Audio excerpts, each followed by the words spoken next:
were you paying attention? Were you like up to date with yesterday's game with the men? Like, were you watching it? We were just kind of following it on the live stats. Oh my God, it was so good.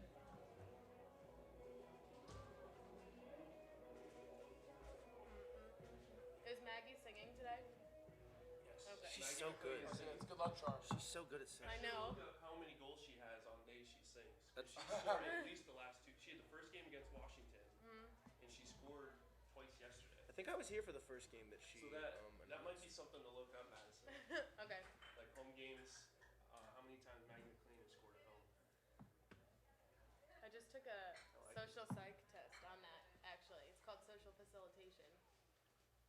If you apparently, according to a famous study of Greer, if people who play at home and they have a loud like cheering section, they do better than if they were away with a loud cheering section. Whoa! I was telling Luke that in high school we used to generally have like singers come for games. Okay. But when we didn't, I'd get to play Whitney Houston singing the Star Spangled Banner. And Always scored give 20. me It was Maggie- 20 points. give me Whitney chills. Maggie has scored 6 goals at home in 1, 2, 3, 4, 5. In 5 games, she sang. Yeah. She sang in every home game except maybe the first one against Versailles. So she scored 6 goals in 5. Give me. They don't win. Don't really need that.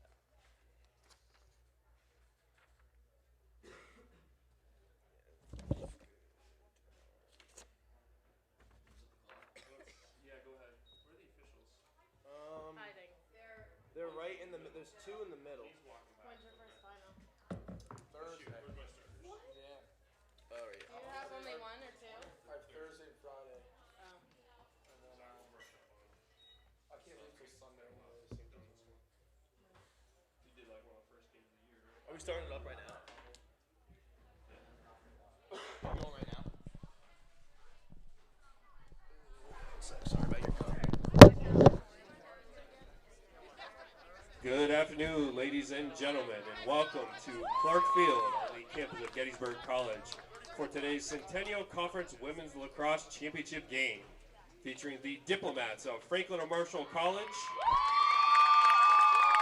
and your Gettysburg College Bullets. Let's meet the starters and captains, beginning with F&M. A freshman defender from Berwyn, Pennsylvania, number 3, Maggie Hanshee. A junior attacker from Rockville Center, New York, number 4, Hannah Serling. A senior midfielder from Marriottsville, Maryland, number 8, Natalie Dolinsky. A junior midfielder from Baltimore, Maryland, number 11, Katie Groenke.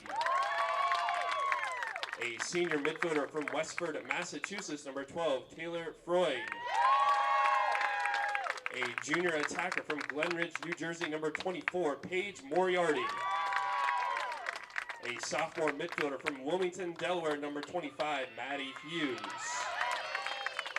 A sophomore midfielder from Bethlehem, Pennsylvania, number 26, Bridget O'Donnell. In goal for the Diplomats, a junior from Massapequa, New York, number 30, Daniel Harrington.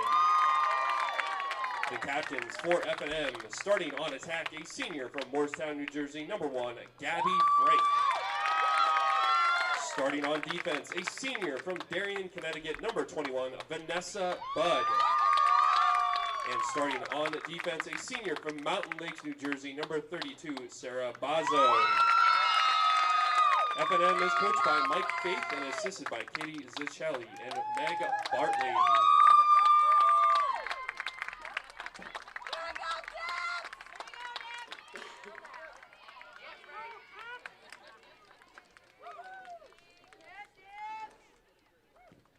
Now the starters and captains for the Bullets. A junior defender from Southport, Connecticut, number 5, Allie Gorab. A senior midfielder from Hampton, New Jersey, number 6, Caroline Jager. A junior attacker from Rye, New York, number 14, Maggie Welsh. A junior attacker from Hingham, Massachusetts, number 15, Katie Landry. A junior defender from Phoenix, Maryland, number 17, Cassie Smith. A freshman midfielder from White House Station, New Jersey, number 18, Courtney Patterson. A sophomore defender from Reisterstown, Maryland, number 28, Brooke Holacek. A junior attacker from Baltimore, Maryland, number 34, Katie Willis. In goal for the Bullets, a senior from Morristown, New Jersey, number 33, Shannon Keeler. The captains for Gettysburg, starting on defense, a senior from Basking Ridge, New Jersey, number 4, Caitlin Nealons. Starting on the attack, a senior from Coscob, Connecticut, number 7, Emma Christie. And starting on defense, a senior from Columbus, Ohio, number 11, Macaulay Mikes. Gettysburg is coached by Carol Cantelli and assisted by Barb Jordan and Kate Fowler.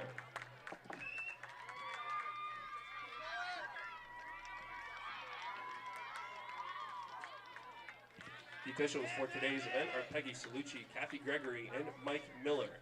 Ladies and gentlemen, the Centennial Conference promotes good sportsmanship by student athletes, coaches, and spectators. We request your cooperation by supporting the participants and officials in a positive manner. Profanity, race, or sexist comments or other intimidating actions directed at student athletes, coaches, officials, and team representatives will not be tolerated. Our grounds removal from Clark Field. Alcoholic beverages and tobacco products are prohibited, as is the use of artificial noisemakers, and animals not assisting the disabled are not permitted within the fenced-in area. And now, ladies and gentlemen, we ask you to please rise or move your caps for the singing of the national anthem by junior attacker Maggie McLean.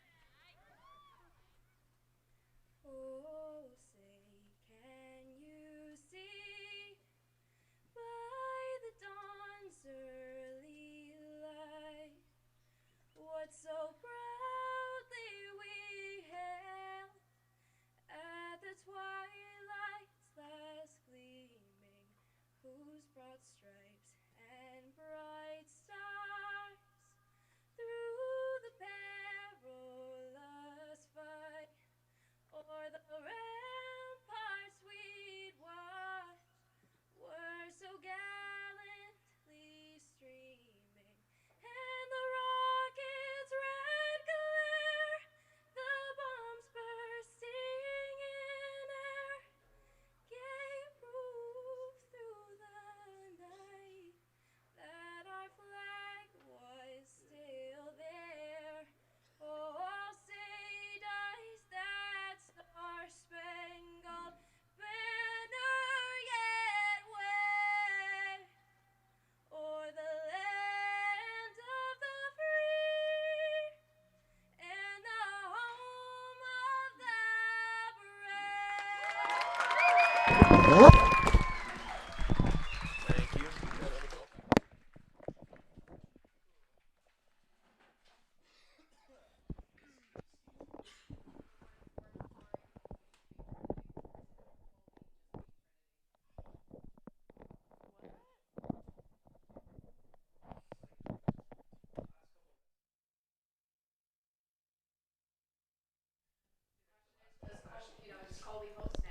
Good afternoon, ladies and gentlemen, and welcome to Clark Field on the campus of Gettysburg College for the Centennial Conference Championship matchup today between the Gettysburg College Bullets and the Franklin and Marshall College Diplomats. I'm joined today by Madison Martino to call the action for you.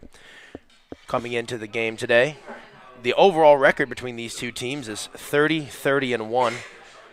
They tied a game in 1978. Yesterday, Franklin and Marshall defeated Muhlenberg pretty handily to reach the Centennial Conference Championship game, and Gettysburg beat Dickinson even after Dickinson mounted a late run to come back. They only lost by 2 goals. Gettysburg gave up their most goals of the year, 13 yesterday, but coming into the game today, going to be an interesting one. Number 3 in the country versus number 10. What do you think for today, Madison? What do you think is going to be the keys to the game? I think both teams I think really need to remain just level-headed throughout the game. This is a really tough matchup, as it's been every year. There's some player against some other player action. They have a lot of past history together, and I think both teams just really need to focus on the fundamental aspects of it. Really focus on making things simple and focusing on what they're confident in doing rather than trying to try new things or trying to try different plays that they have come up with on the spot. I think it's just focusing on what they're best at, focusing what they're used to doing is really going to pull through. My dad used to always say, if it ain't broke, don't fix it. So I guess that's what it is. We're about ready to go. In the draw control circle today, we're going to have Bridget O'Donnell for Franklin and Marshall. They also bring Melissa Judge in there sometime. And for Gettysburg, Caroline Jager. And also they'll sometimes bring in Courtney Patterson, a freshman. About ready to go here. It's pretty warm compared to yesterday. There's no rain falling. Conditions are much more desirable.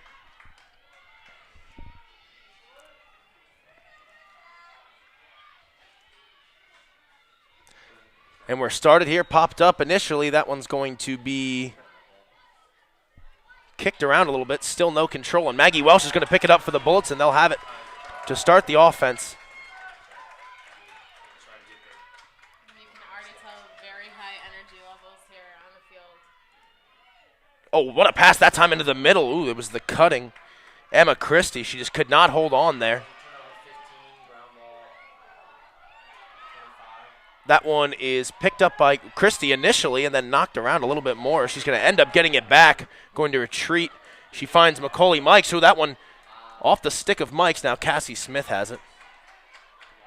Smith had a good game yesterday. 4 draw controls and 3 ground balls for the Bullets. One of their better defenders, Shirley. Maggie McLean on the far side. She just sang the national anthem. Did a beautiful job. As she always does. She sings the national anthem very, very often here. It gets better and better each time.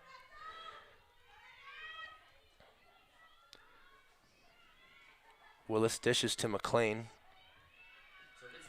Stick fake. Send it right in front of the cage. That's Katie Landry. Ooh, what a save by Harrington that time. It was a good look from McLean into the front of the net to Landry, but good save by Harrington. With a goalie that size, you really got to focus on placing your shot, especially when you're that close on the crease, because she's already got the height and her advantage. So making a placement shot, either her hip or lower, probably guarantee a goal right there. As for the same with Shannon here. Yeah, the only way that Keeler or Harrington really gave up goals yesterday were low shots, so definitely no surprise there. Franklin and Marshall with their first offensive possession of the day. Paige Moriarty with it. She had 5 goals and 2 assists yesterday. Looks to continue that on, but a save by Keeler, picked up by Gorab. Bullets moving quickly here. Very back and forth game. Keeps it exciting. Ooh, a bad pass from Gorab back to Wagner. Franklin and Marshall ball, it's going to be called. On the far side, Gabby Frank with it.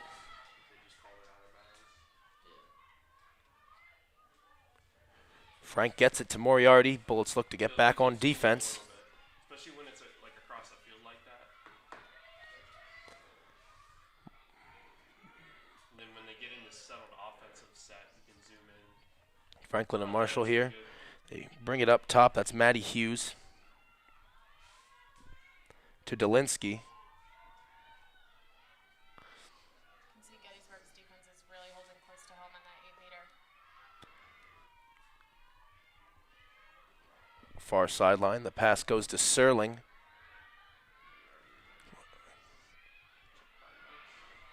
Good double team that time by Gorab.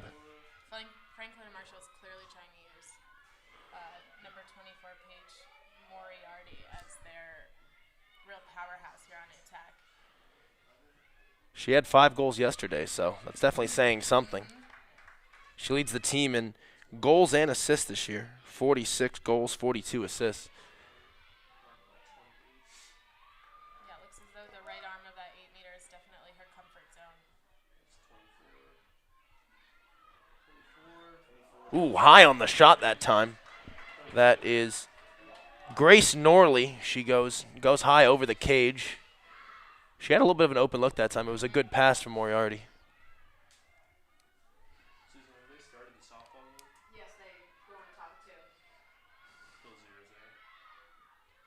Yes. F&M just looking for a cutter here. Not too much going on offensively.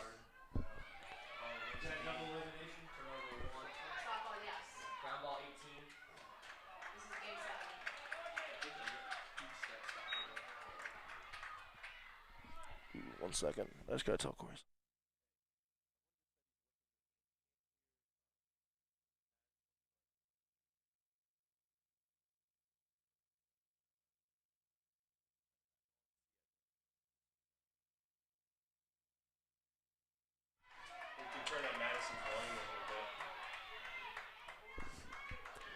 Gettysburg with it, attempting to get it clear. It's Macaulay Mikes towards goal.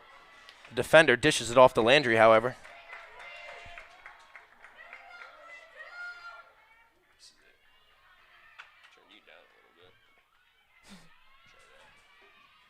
Gettysburg looking to set the offense up here. Back to Willis up top.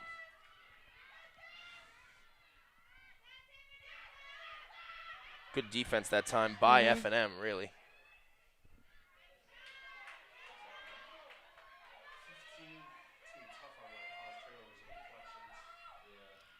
Katie Landry finds Katie Willis cutting towards the net.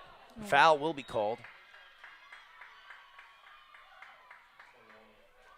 Definitely a more aggressive team that we have here. You can definitely see that they're a lot more physical. And sometimes that tends to happen when the head coach is male, because he usually teaches male lacrosse tendencies. Good shot that time by Willis. She gets the goal into the top left corner. Over Harrington. Good shot. Really great placement. Couldn't have thrown it much better, that's for sure. So that makes it 1-0 here early on. Last two times these two teams played, Gettysburg actually defeated Franklin and Marshall 12-6 when Franklin and Marshall was #1 in the country. Since then, Gettysburg lost. They haven't lost a game since then. Only 2 losses on the year to Muhlenberg and TCNJ. I would definitely say that this game is, these two teams are the biggest rivals with each other in the Centennial Conference. I feel like every single year. Well, let's see here. Gettysburg has faced F&M in quite a lot of the conference championships. See if I can figure that. In 14 of the last 15. I think Washington College was the only other team to make the championship. That was in 2012. Anyways, here comes the draw, and it's going to be picked up by Willis, but she loses it. And it's going to fall into the stick of Natalie Dolinsky. And Dolinsky's off with it, being guarded by Willis. Really good redefending right there. Called a foul there on Willis, but Dolinsky has it.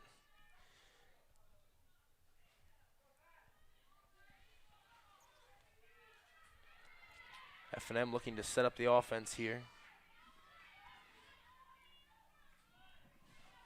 Gabby Frank behind the cage with it. She went to the same high school as the Bullets goalie, Shannon Keeler, both seniors, so obviously played on the same team together. That's interesting, little rivalry there. Especially in those two positions, the shooter and a goalie. Yeah, the attacker against the goalie. Up top to Maddie Hughes. Hughes against Cassie Smith. Oh, she fires from the right side of the net, top left corner, and beats Keeler for the goal that time. Great shot by Maddie Hughes. Pretty far out, too. Almost at the top of the 8. Clearly a powerful shot. That makes it 1-1 with 23:42 remaining here so far.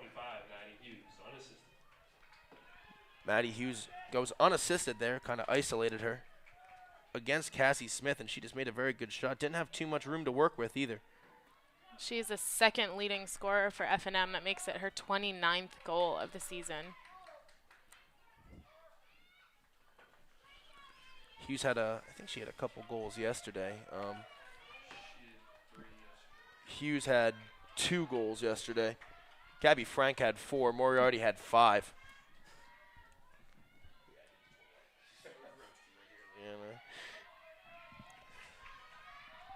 Another draw, this time in the circle. It is Melissa Judge versus Caroline Jagger. That one doesn't get up high enough on the draw, so they're going to have to redo it here. Yeah, very interesting setup with number 7, Melissa Judge, on the draw control here. Definitely changed up her body positioning.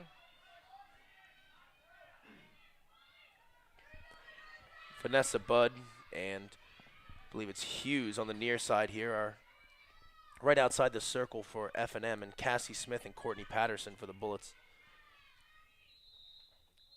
Once again. Oh, they're going to call actually a foul. It's going to be F&M ball here. Melissa Judge up with it. She finds Moriarty. And now F&M will set the offense up.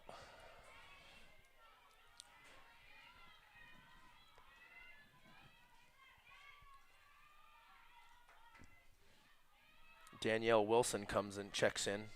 Offensive substitution. Maddie Hughes with it, just scored the goal at the top of the circle against Cassie Smith. Once again, she drives right. Doesn't see what she likes. There's a cutter in the middle. Delinsky, she was open momentarily. Ooh. It's a very close call right there. Ali Gorab knocks that one out, I'm pretty sure. It's a great defensive play. It was one-on-one with the keeper otherwise. Now she almost gets the clear. They're going to call a foul on F&M on the push, though. So Gettysburg will retain possession.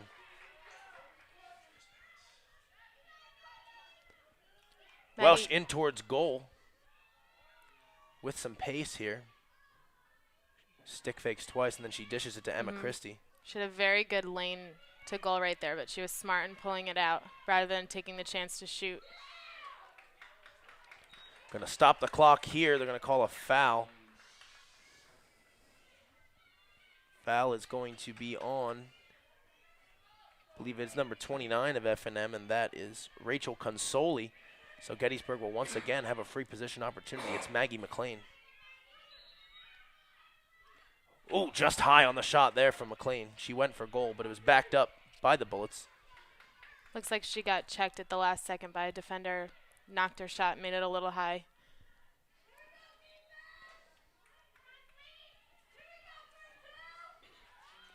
Katie Landry, the assist leader on this team with 34. She had 3 last game and 2 goals. Landry goes to her left. Great defense by F&M this time.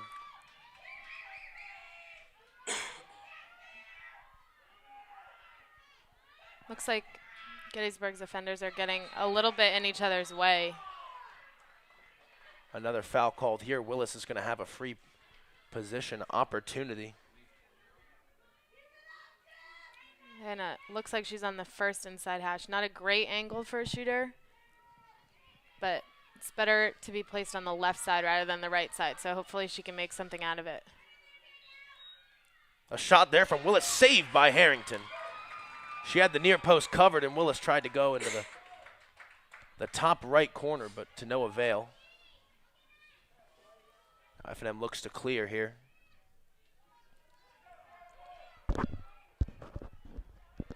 Ooh, that one's almost checked out by Landry. They're going to call a foul.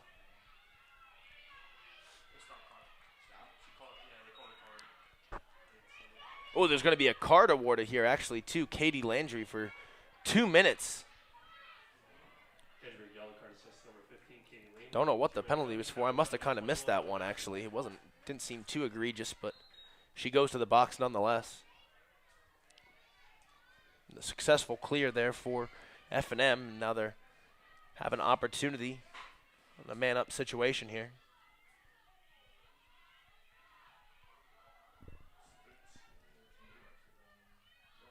Delinsky with it. Double team comes. Good pass in the middle to Moriarty. Really great defense there in the middle. Moriarty looking again. She finds what she wants here on the near side. Dish to Delinsky. Delinsky gets into the middle of the field. She shoots. Looked like it was either tipped by a Bullets defender or knocked down by Keeler. It's really good recovery defense. She was open for the majority of that passing. But Bullets are a man down here. Ooh, almost great defense by Nealons.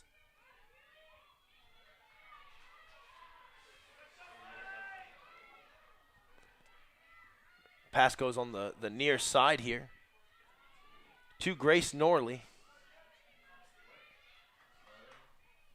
Still 1-1 with 19:56 remaining. We're just under 20 minutes now. Bullets defense working really hard here.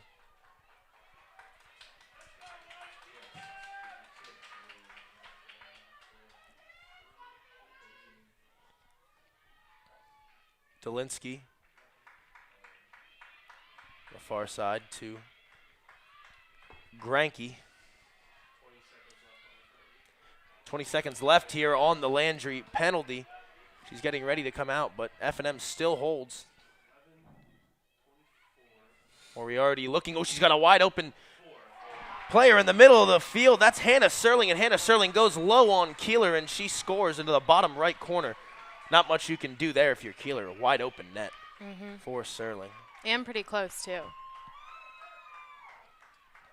Pretty easy finish. That penalty proved to be costly for Gettysburg there.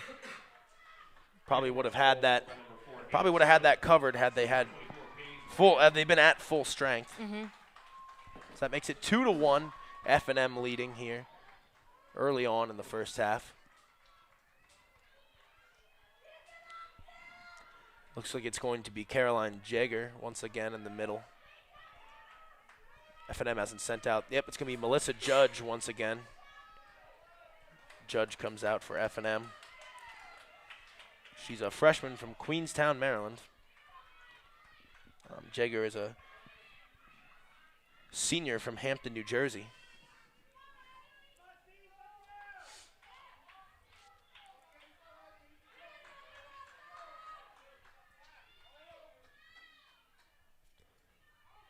Officials are having a quick conference here. Don't know what over.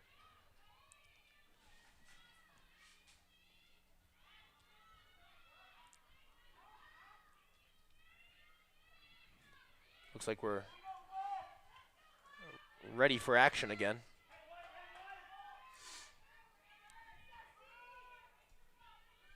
And Judge versus Jaeger.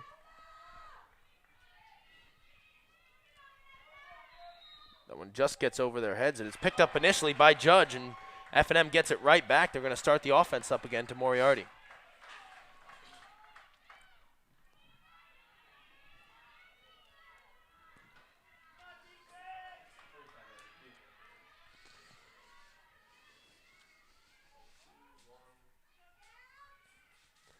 Back behind the cage to Frank, and she finds Moriarty on the near side to Serling. Just scored the goal just moments ago for F&M. Now Maddie Hughes gets into the middle. She tries to shake around Cassie Smith, but she stays in front of her. Oh, a good pass in the middle of the field. What a save by Keeler. Really great save. Almost a one touch that time. Excuse me, a quick stick. But Keeler is there. She makes the save pretty easily. Now the Bullets look to clear. Cassie Smith with it. Guarded by Hughes, but she successfully clears it for the Bullets to Courtney Patterson. Now the Bullets look to tie things up here, down 1 goal.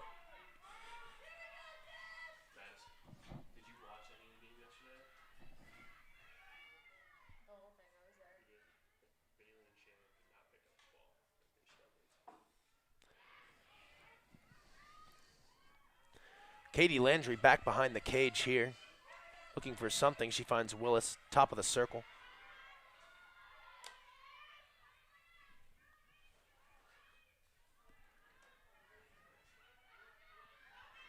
Jaeger into the middle of the field, but great defense that time by Maddie Hughes. Not much going on for the Bullets offensively because F&M is just pretty stout right now. Spin move from Welsh into the middle of the feint. Oh, she cakes one in the head that time. Going to be a stop clock. Probably going to be a card, I would say. Oh, yeah, definitely a card right there. Half the battle with these foul calls, though, is being a good actor. Oh, definitely. That's for every sport. That was also, I know, in soccer, that was a problem for a while, and still is in the NBA. The penalty's on Maggie Hanshey. She's going to go for 2 minutes for that hit to the head. Maggie Welsh looks to attempt a shot, but she didn't like what she saw. Now she spins back looking for a passer. She finds Landry. So the Bullets will be up a player here.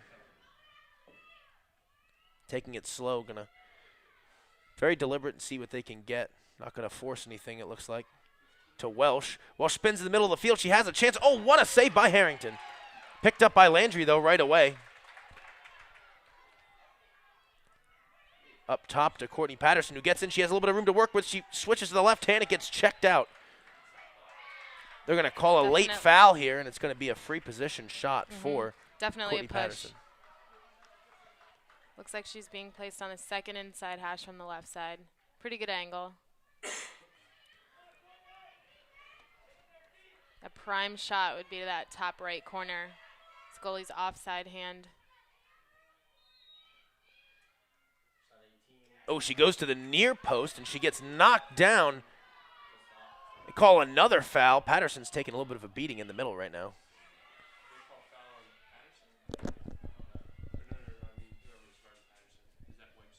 Looks like she may be placed on the center hash. If so, she couldn't get a better shooting angle. Yeah, it looks like it. Now she pretty much has anywhere to shoot. Sarah Bazzo committed the foul. Oh, what a save again by Harrington. Patterson couldn't get it up into that corner tucked away enough, and Harrington has an answer for her.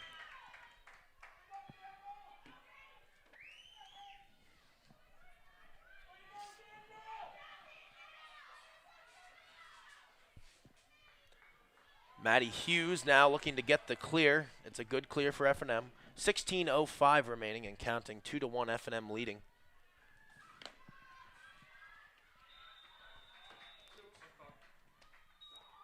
Gonna stop the clock here.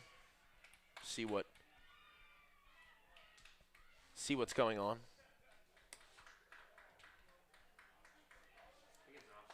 Looks like an offsides is gonna be called on F&M here.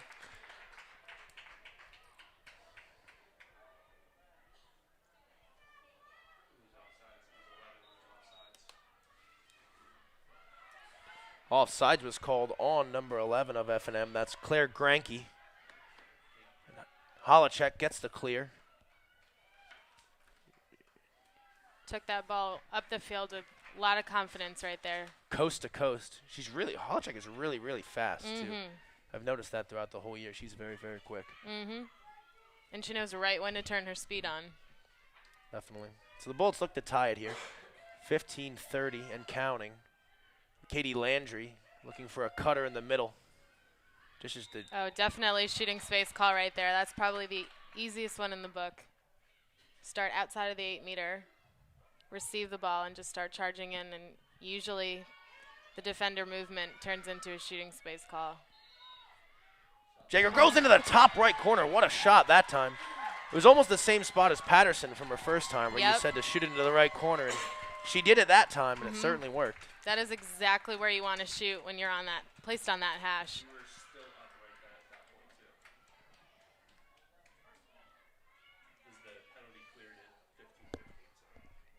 That's actually Caroline Jager's go-to shot, as I have learned, both through high school and through college. She likes to do that kind of a riser shot where she drops her shoulder and her stick and whips it up in the top corner. It's very good at it. Seems to be effective. That's her 35th goal of the year. So the senior for the Bullets has been a workhorse. He's also normally that's just pointed out to me. So that's the best the best department on campus. Oh, for sure.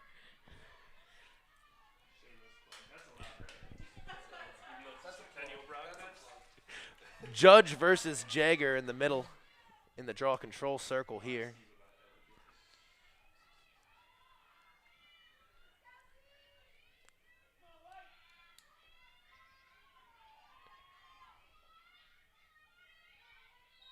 That one's popped up, and it's going to be control. Oh, Patterson gets knocked over again. The foul is going to be on Vanessa Budd. Like I said, good acting skills will get you far. No, definitely. Patterson's fallen down at least 3 times here so far in the first half. She's drawn 3 fouls. Yeah, definitely taking a beating here. They can tell she's a very skilled player on the team. They're starting to target her, definitely. Oh, she knocked that one. That actually got deflected initially, and she goes down again. Patterson showing some toughness here. Bullets finally successfully get into their offensive third, and they'll set the offense up here.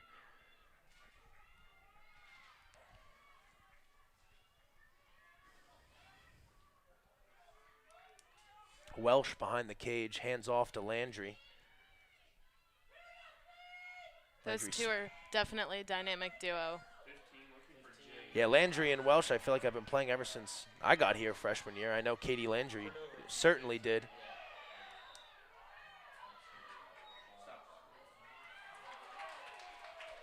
Foul is going to be called here on F&M's Bazo. Yeah, Sarah Bazo it looks like, but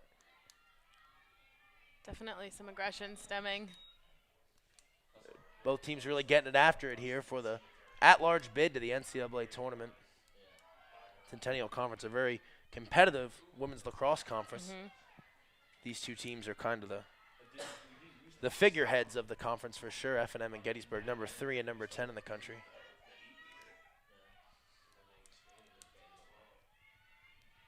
Willis to Patterson up top. Patterson, a little bit of a spin, a fake spin move that time. She gets in the middle. She has a lot of room to work with, but it's saved by Harrington. Patterson couldn't go low with that one. She was right out in front of the circle.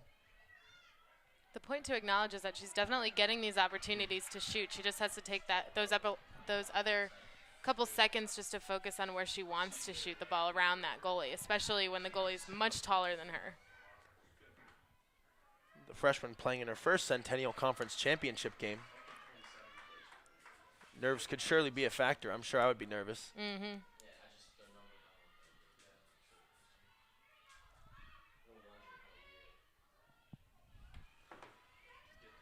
Pass up top for F&M to Danielle Wilson. Didn't start the game, but she's played a lot offensively so far.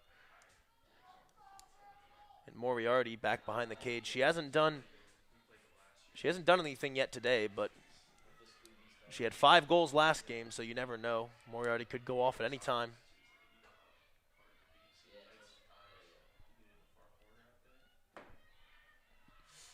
Guarded very well now by Holacek. Holacek, oh, wow. Goes with a sidearm shot that she tries to sling into the top left corner, but goes wide and high. Brooke did a really good job at mirroring her offender there.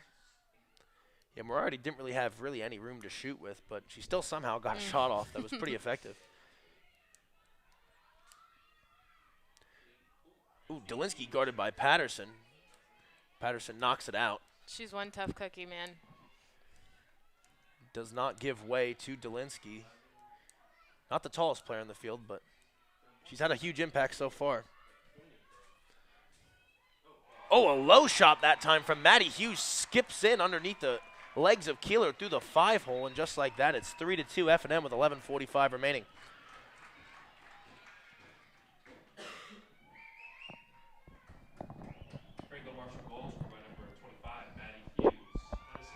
That one's unassisted for Hughes.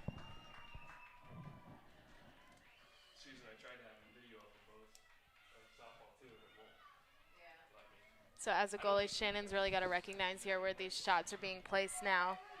She's definitely shown her success rate at saving shots up top, utilizing her height very well, and F&M clearly knows that. So it seems as though they're purposefully channeling all their shots for her hips or lower.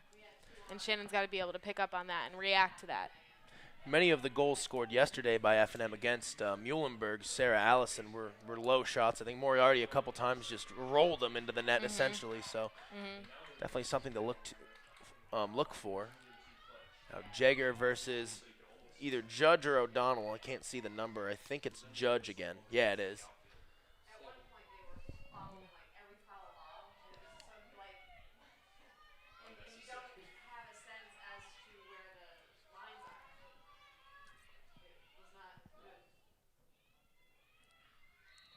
Popped up. Cassie Smith giving chase, as is Judge. They're going to call a foul on Smith. She looked like she knew at that time, so she walks right behind Melissa Judge. Judge has done a really good job this year. She leads the team in draw controls. She had 57 coming into the game.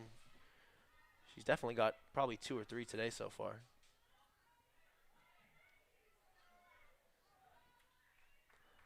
F&M, after taking the lead, looks to add to it.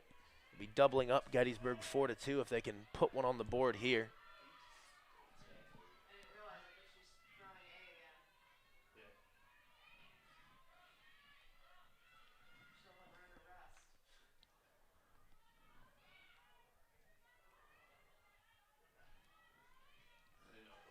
Pass goes to Groenke, and the newly checked in Shobin Burke.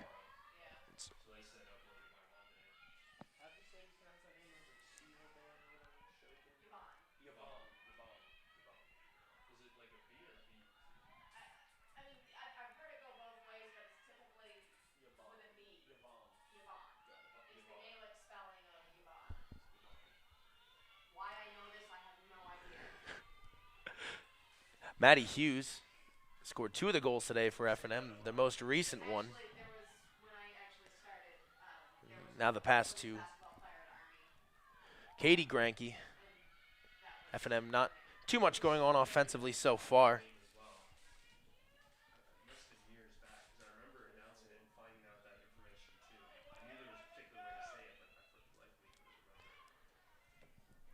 Behind the cage with it, that's Gabby Frank. Frank to Moriarty. Moriarty shoots into the far left corner and she scores. That's her first goal of the game. Paige Moriarty is definitely one of their power players for F&M, and Gettysburg has got to make sure they're picking up on that. Either face guard her completely or double up on the defenders there, not allow her to even have that lane to shoot. Moriarty seems like she's willing to shoot from just about anywhere, too, any distance for that matter as well. So she's surely a threat at all times. Assist goes to Gabby Franks that time, or Gabby Frank, excuse me. And now Judge versus Jager again. The Bullets really needing a face-off win here. They definitely have to make sure they're remaining level-headed, though. It's only a 2-goal deficit at this point. Nothing to be too worried about. It's still 9:46 remaining here in the first half. Definitely with this much time left and only a 2-goal difference. Nothing to worry about here.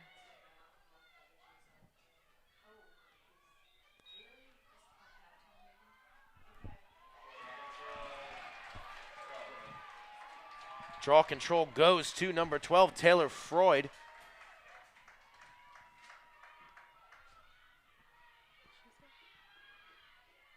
Now Delinsky has it, and she drops it to Hughes.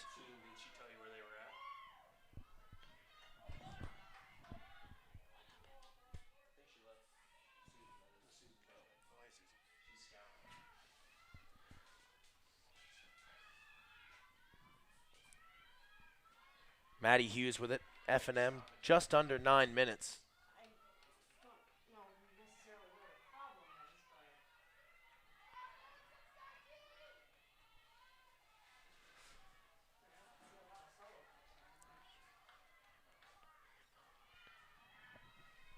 F&M working very far away from the cage right now, just trying to set something up, space out the Bullets defense, it looks like.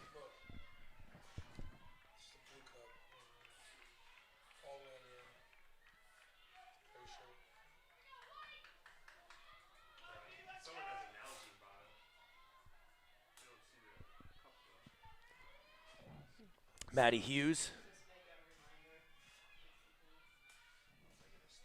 Back behind to Gabby Frank.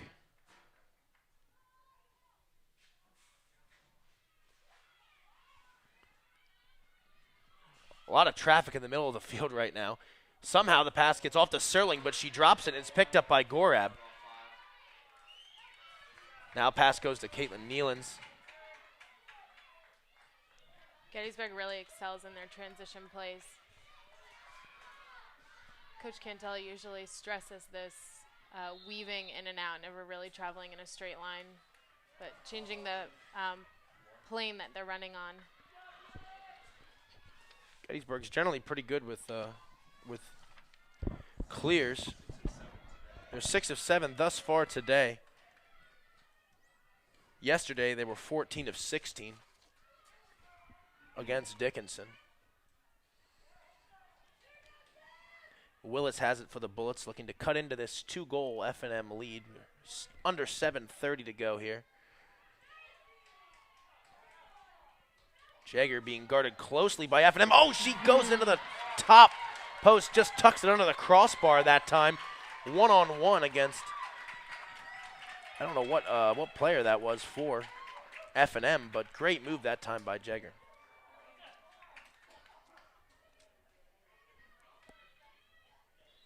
Would have been guarded by Sarah Bazo, I think, actually. Definitely no assist on that one. Jagger's got 2, looking to finish out her last Centennial Conference championship game with a bang here. She's got a very powerful shot, and she's not afraid to use it. She slung that one kind of sidearm almost and just beat the goalie with speed almost, it seemed like.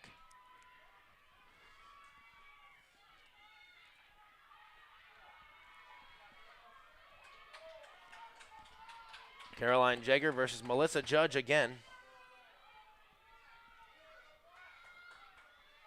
Looks like Gettysburg's got the advantage here on the circle as well. Only one F&M player against 2. Oh, looks like she's joining Courtney Patterson. That's Vanessa Budd. F&M has won the draw control battle 5-2 so far. Make that 6-2 now, as that one's picked up by Rachel Consoli. He's a speedy player here.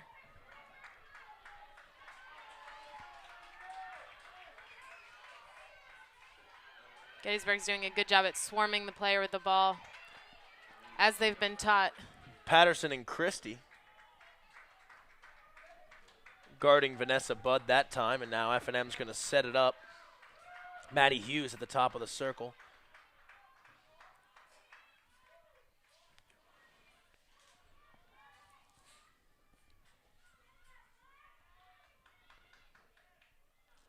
Gabby Frank up top to Hughes again. Hughes directing traffic. She gets in front of Cassie Smith. Down goes Patterson.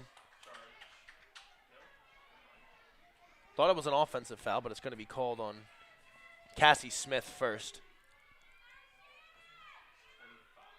Maddie Hughes looking for her 3rd goal of the day. Keeler goes low and makes the save. It's a really great save there for Shannon. It's definitely taking into account past shots that she's had scored on her. Yeah, one of the, must have been F&M, must have put their stick in the grease to try to make the ball or step in. Holacek with it. Looking for someone to pass to. She finds Gorab. You can definitely tell that Shannon's also remaining very calm and collected here during the game, not allowing past shots and goals to be affecting her play. As a goal, you definitely have to be able to forget. You have to have a very short memory. Eliza Barr dishes it off to Maggie Welsh. Courtney Patterson has it for the Bullets now.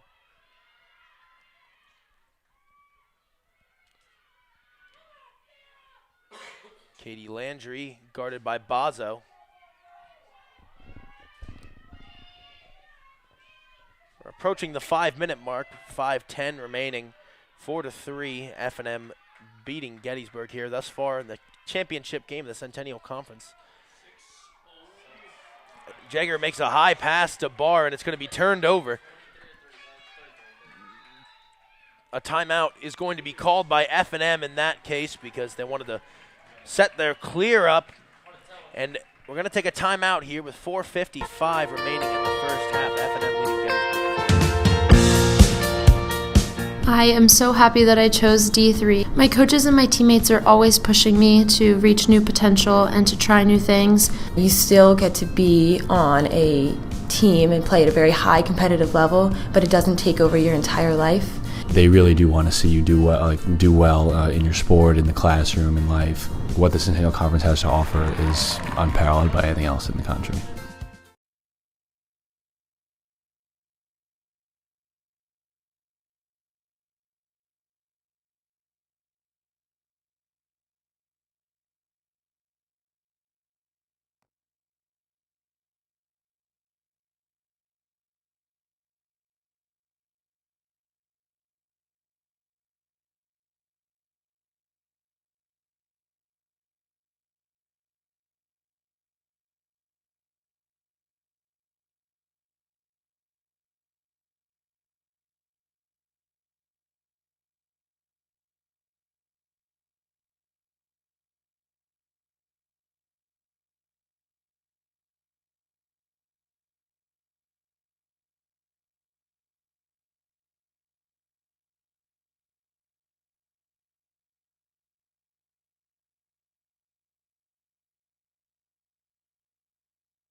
We're back here in Gettysburg, fresh out of the timeout. F&M is going to have the ball.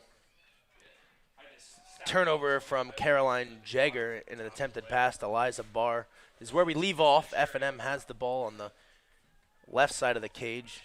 If you're looking from home, it's the right side, but the goalie's left.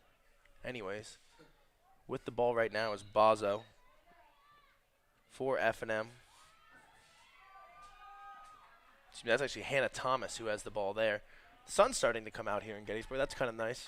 Haven't seen the sun in like a week and a half, I feel like.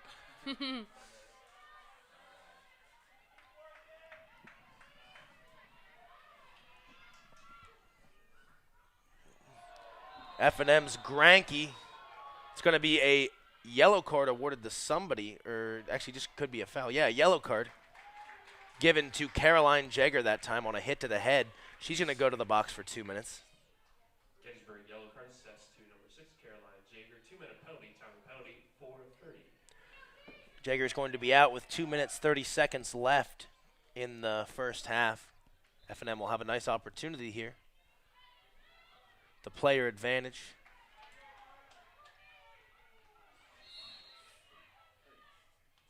Stopping the clock here. It's going to Maybe be an offsides call. Offsides called on Courtney Patterson.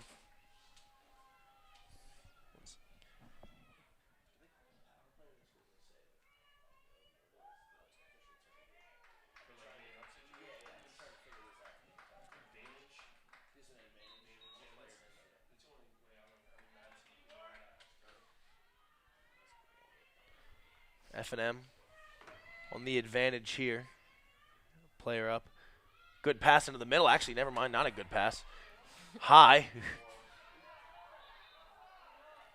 Foul will be called on Gettysburg's Landry.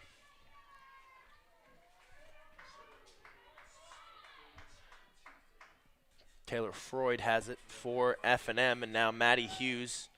Hughes has 2 goals today so far for the Diplomats. Now, if F&M is smart with their play here, they're definitely going to try to run out as much time as they can on this penalty so that they can use the most amount of time man up. Oh, look at that. Missing on the shot that time is Katie Groenke. She had a wide open net in the middle. I feel like it also tires out the defenders quite a lot when you're a player down. Mm-hmm. A lot of shifting between the players. Smith stops the ball that time. Now Elsie Wagner guarding Hughes. Gabby Frank. Hughes goes down on her own accord, though. Good defense from Wagner. Caroline Kolva. That one's passed back to Groenke. And with all of this defensive shifting, it's a lot easier for the offense to gain a shooting space call. And that might be what they're trying to play for here by moving the defense quite quickly. That one's dropped, actually. And it's knocked out by Nealons, and now Nealons is chasing after it, but they're going to call a foul on her on the loose ball. It's a great effort there by Caitlin Nealons.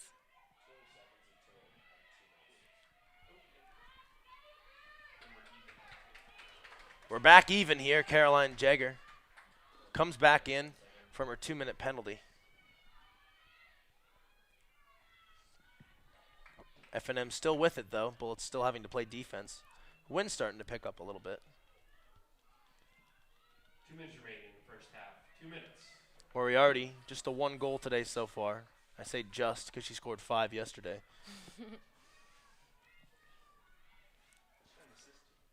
She does also have an assist. Adding to her point total for the year. She's got 90 points on the year now. 285 on her career, I'm being told. That seems like a lot. It seems like quite a lot. Very impressive. She's creeping up on the top 5 in F&M's program history. We're under 2 minutes to go. Well, I guess we're under 1:30. 1 minute, 20 seconds left. 4-3, F&M leading Gettysburg. Definitely taking their time here. Mm-hmm. Making sure that they finish this half with the possession.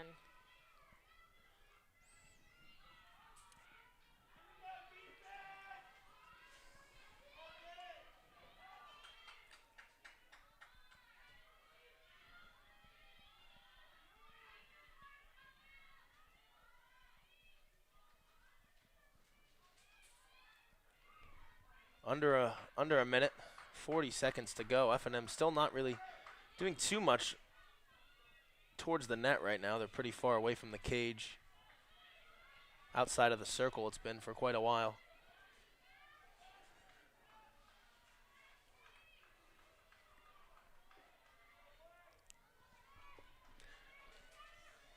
"20 seconds and counting left now.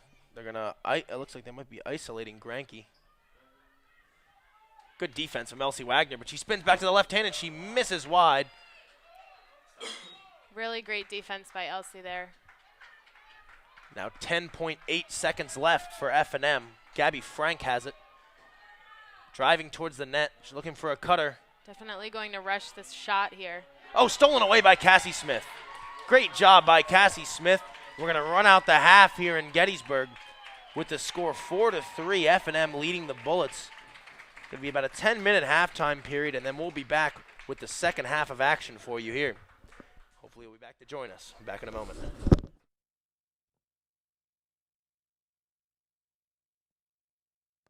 Centennial Conference is about balance. We want the students to become the best they can be in the classroom, the best they can be in their athletic pursuits, and our colleges do everything we can to enhance that. You're going to feel the exact same things that you would feel as a Division I or Division II athlete in the Centennial Conference. You're going to feel the heart racing. Your teammates are going to be cheering you on. You're going to be in that huddle, firing each other up, getting ready for the opening tip or the first kickoff. All of this is what we look for and we hope that our students get to achieve in the conference. You look at the rivalries in our conference, and these schools have competed against each other for over a century. To be able to turn them over to talented faculty and talented coaches to bring out what we all know is there, that athletic ability, that ability to achieve in the classroom, the ability to achieve in the lab. The community that we build within the Centennial Conference is truly special. We have 11 schools that are competing at everything they do. They're competing for the best faculty, they're competing for the best students, they're putting together the best facilities. There are 43 conferences, and I feel that the Centennial Conference is at the top of Division III. 1, 2, 3. On the field of competition, you're going to be a starter. You're going to be a key reserve. You may be an all-conference player. You may be an all-American player. In the classroom, you are going to achieve great things. You could be on the dean's list. You could receive a departmental award.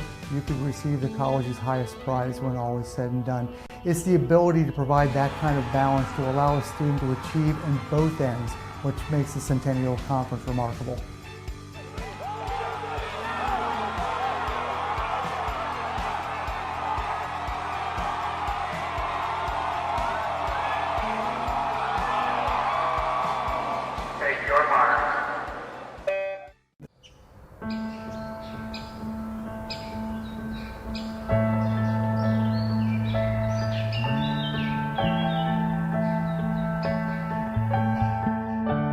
We are shaped by the people around us, those who inspire us to be more, to do more. Gettysburg College has a spirit about it. You want to be a better person. You want to keep exploring and experiencing new adventures and find something that no one else has before. When I first sat down in that classroom, I didn't know what to expect. And then it all became real. My professors believed in me. This place, this field, my coaches, my teammates, my friends, they've all become an integral part of me. Talking with friends from back home, I'm the only one who's doing research from day one. I launched my own startup in my first year. I studied the Battle of Gettysburg on the battlefield.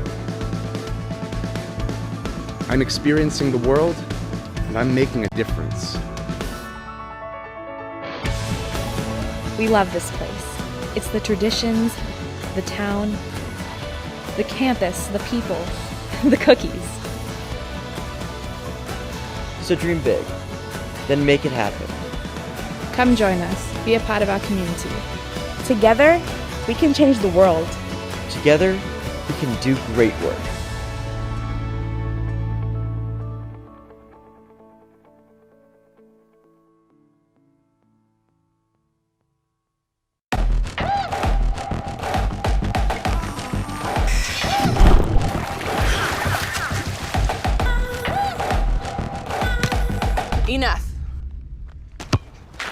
Yeah, I'm over it. We shouldn't need commercials to tell you we're powerful. No thanks. Genders don't play sports. Athletes do.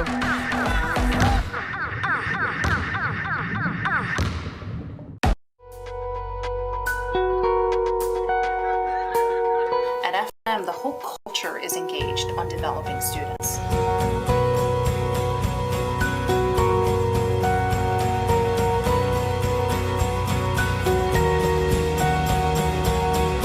Today we invite and authorize each of you to have big dreams.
Courtney Patterson is in the draw control circle for the Bullets here. Caroline Jagger did all the rest of the ones in the first half for the Bullets. But we'll give you some statistics here, a little bit of rundown of how we got here. Score is 4-3. Scoring goals thus far for the Bullets. Katie Willis scored a free position goal. Maddie Hughes scored an unassisted goal for F&M. Then Hannah Serling followed that up with an assist from Paige Moriarty. Caroline Jagger on a free position shot. Maddie Hughes unassisted for F&M. Paige Moriarty from Gabby Frank, and then Caroline Jagger for her second of the day.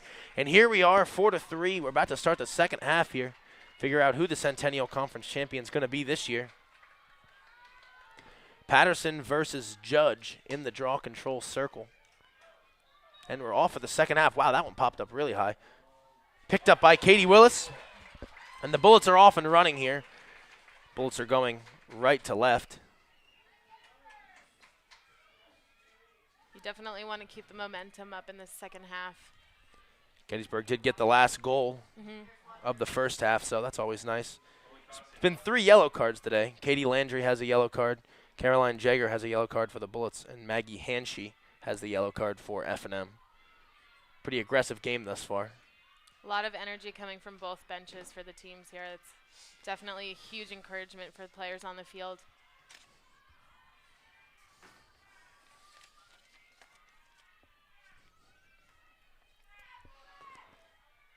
Willis has it behind the cage right now, looking for, excuse me, that's Landry, has behind the cage, looking for something. She finds Jagger at the top of the circle. Then back to Willis.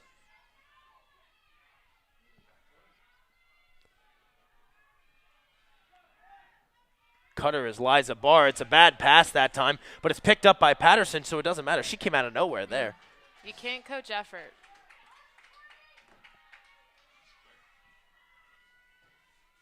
Now, thanks to Patterson, the Bullets will retain possession. Vanessa Budd covering Katie Willis. Willis spins. Oh, great defense that time. Willis kind of cut up the Dickinson defenders last week in a lot of one-on-one opportunities on the same side. So Vanessa Budd did a great job that time. Looks like there's a face guard on Courtney Patterson there. Her defender's following her very closely. Courtney should definitely use that to the team's advantage, trying to get in the way of other defenders. Maggie Welsh has it here. F&M still playing good defense. Now Liza Barr driving the right side of the cage. Elects to pass it back to Welsh. Welsh tries to go to Caroline Jagger, but it's intercepted by Vanessa Budd. Pretty risky pass that time from Welsh.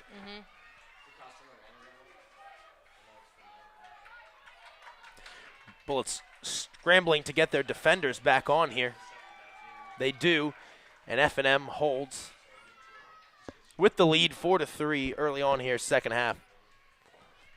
Still a lot of time left in this game. It's going to be interesting to see how these next 27 minutes, 26 seconds actually end up evening out.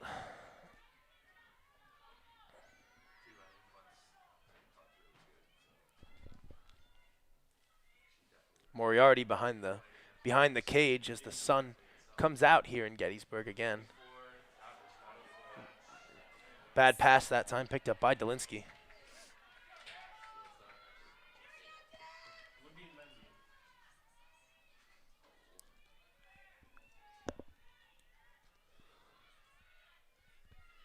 Maddie Hughes with it. Doesn't find anything she likes, so drops it back behind the cage to Serling.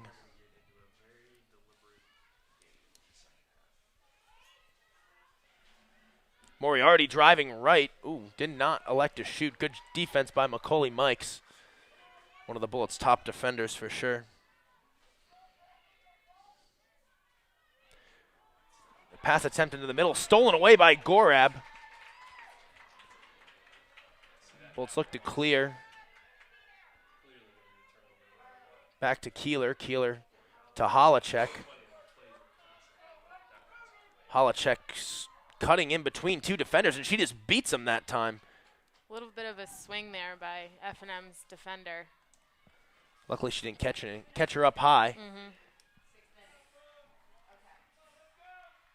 Now Landry back behind the cage to Welsh. They're often back there, both of them, Welsh and Landry.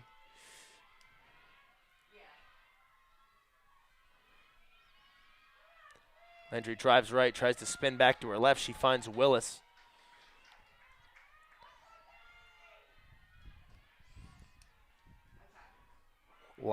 Emma Christie to Patterson. Patterson spins into the middle. She drops it to Caroline Jagger. Guarded here by Hughes. Moves right. She's looking for a passer. She couldn't find anything, though.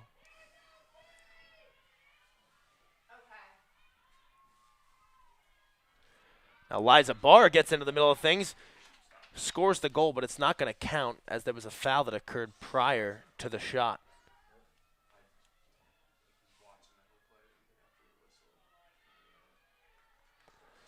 So Liza Barr, the freshman for the Bullets, is going to have an opportunity here.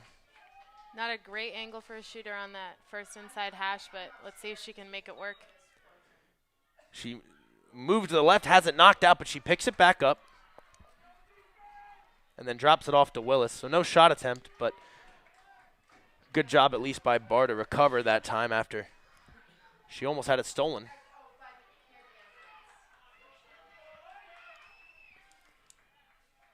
Jagger driving right, gets that one knocked out by Vanessa Budd.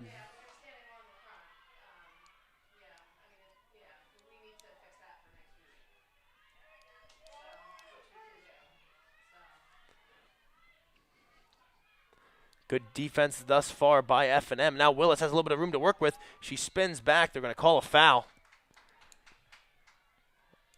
Looked like it was a attempted check near the head that time. So Willis will have a free position goal attempt.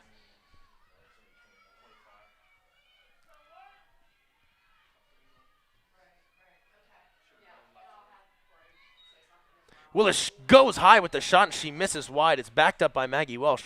Welsh is limping a little bit back there behind the play. Welsh has, I know she cramped up in a couple games, so hopefully that's nothing too bad.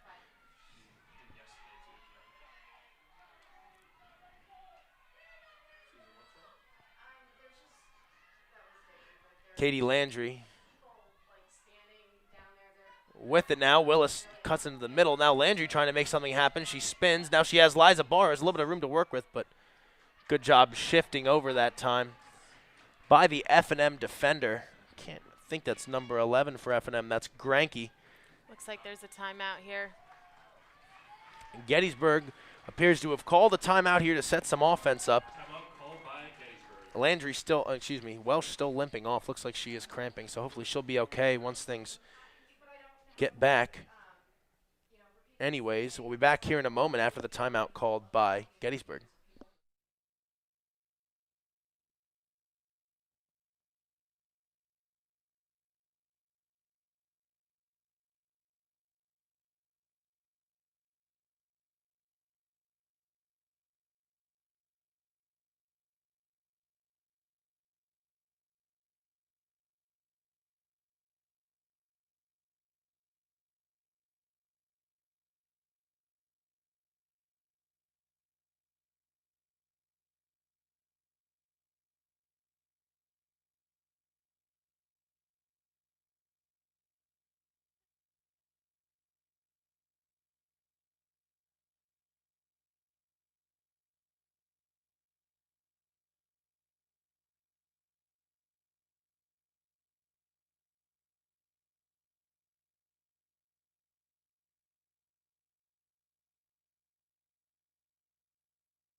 We're back here from Gettysburg. Officials are having a discussion with the F&M bench. Right out of the timeout. Welsh is out here for Gettysburg now. Momentarily, at least. Emma Christie with it behind the cage. Rebecca Riley has it as well. She's played a little bit in the first half, just checking in here in the second with 23-23 remaining. F&M leading 4-3. Katie Landry, guarded by Bazo, finds Liza Barr. Liza Barr cutting in. She spins back towards the middle. Dishes to Riley. Great defense from F&M. Now Riley gets into the lane. She hits the post and it goes in. She went far post and then it trickled into the other side. That was pretty interesting. Normally when you see post in lacrosse. Really great motivation for Gettysburg. She just replaced Maggie Welsh for, it seems as though perhaps maybe a hamstring injury. She just came in cold off of the bench and answered to F&M with a goal within probably, it looked like almost within the minute of the draw. I would say definitely. Or the possession, rather. It's a really powerful move for Gettysburg.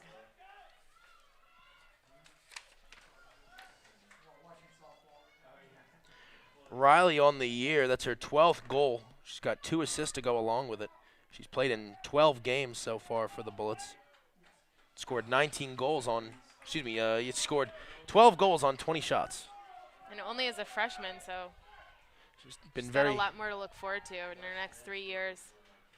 Courtney Patterson, speaking of freshmen, will be taking the draw here against Melissa Judge.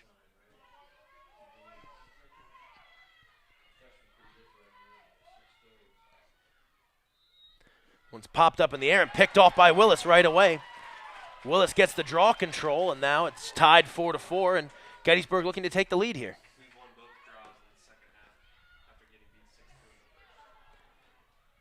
Gettysburg fell in the draw control game, 6-2 in the first half, but they've won both here in the second thus far, so that's an interesting stat to keep a look at.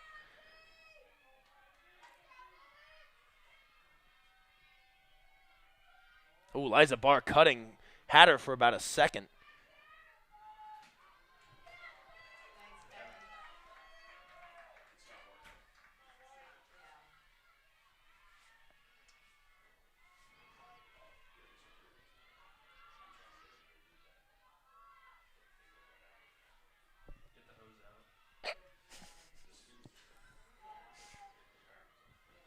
Courtney Patterson going to get checked that time by the F&M defender Consoli, and there's going to be a foul called. So not quite an 8-meter shot here, although she does get the lane cleared, so a little bit of an advantage for Courtney. She goes to Willis with it. Willis has it pop out, and it's going to be picked up by the goalie, Harrington.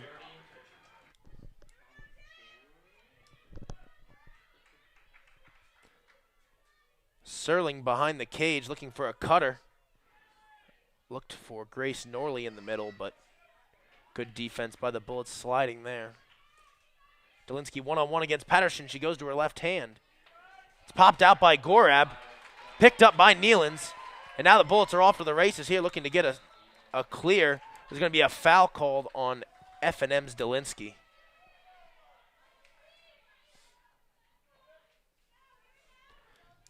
And the Bullets started off. Pass goes to Caroline Jagger, and she's going to get the clear. Now Rebecca Riley passes back to Jagger, and the Bullets will set their offense up. Pass goes to Willis.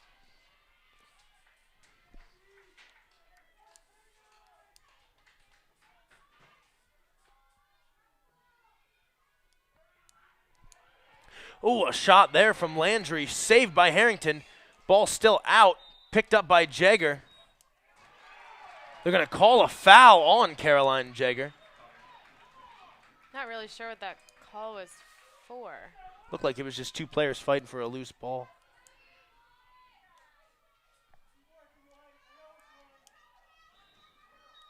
tough call for the Bullets for an F&M fan, though, definitely. You can definitely see the coaches are getting a little bit heated by the calls as well. Pretty high stakes here for sure. Officiating normally kind of plays a little bit of a role in big games like this.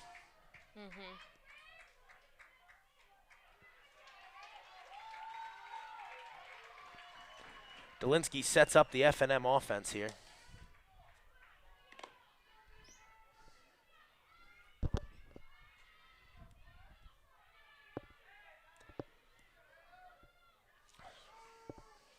Serling has it.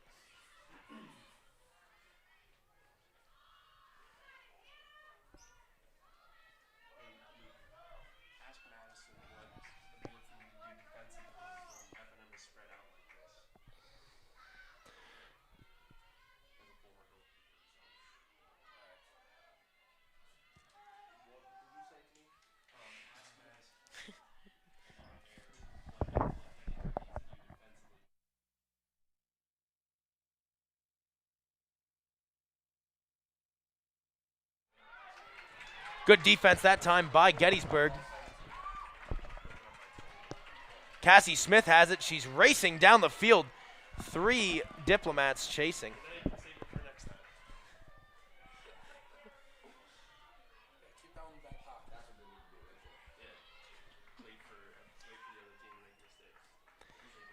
Katie Willis gets the good clear, and she passes to Patterson. Maggie McLean checks in for the Bullets as well.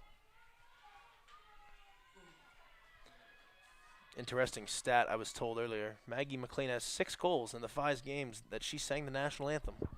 So, I don't know, but it might mean something. Could be her good luck charm. It could be, definitely.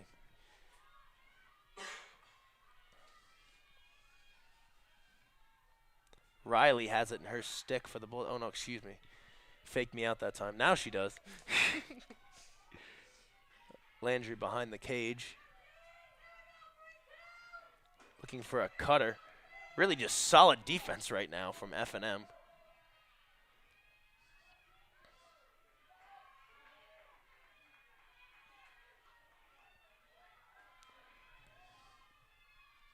Katie Willis spins back into the middle. Doesn't find anything she likes. Rebecca Riley with it now, looking to beat the defender off the spin.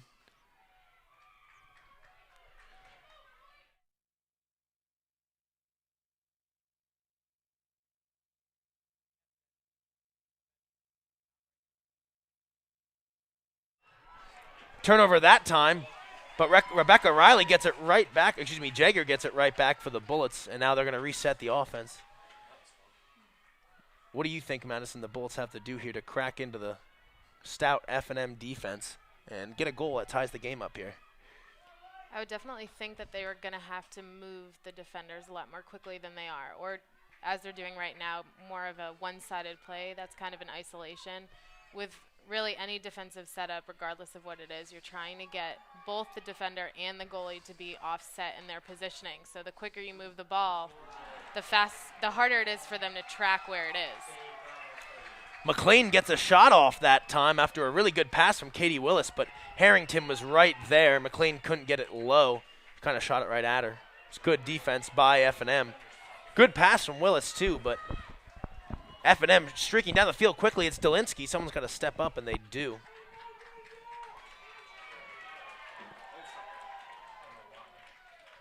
Going to stop the clock. Looks like it's an offsides, I think.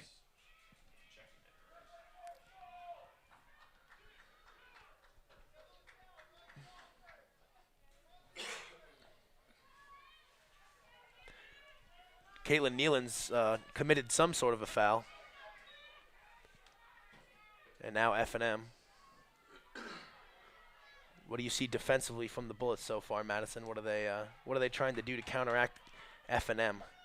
Well, definitely one of their strengths is great communication, and that also always just stems from the goalie. So as long as Shannon can keep up with where the ball, letting her defenders know where the ball is in accordance to where the adjacent players are trying to receive that pass, is definitely going to be the determining factor here in being a successful defensive unit. A foul called there on Macaulay Mikes. It's going to be a free position attempt here for Paige Moriarty. Now Shannon should have the advantage here, as this is not a great angle for the shooter. Oh, but Moriarty tucks it into the corner.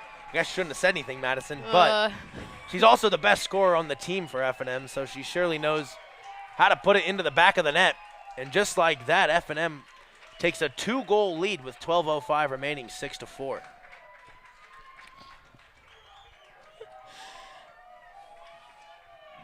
Franklin Marshall, pre-position goal scored by number 24, Paige Moriarty, her second goal of the game.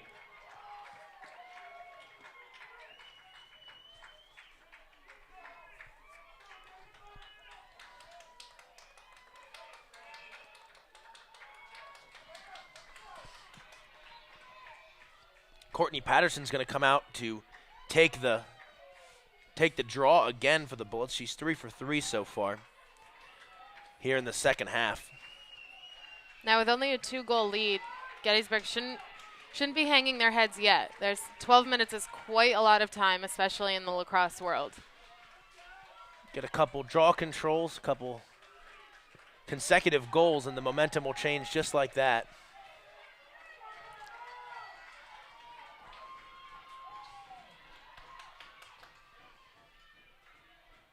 Patterson versus Judge here. Or excuse me, this is O'Donnell actually taking it. And that one's going to be picked up by Vanessa Budd. A foul is going to be called.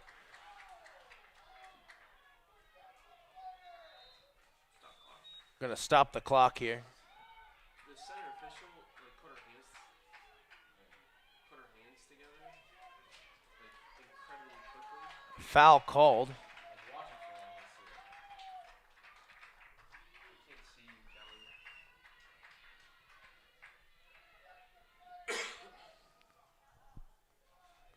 Some sort of a stoppage in play here. Looks like that hit was pretty hard. Yeah, Bud went down pretty hard there. She kind of almost looked like it was a dead leg, to be honest with you. Those are the worst, too. Got to put 3 seconds back on the clock. And they do.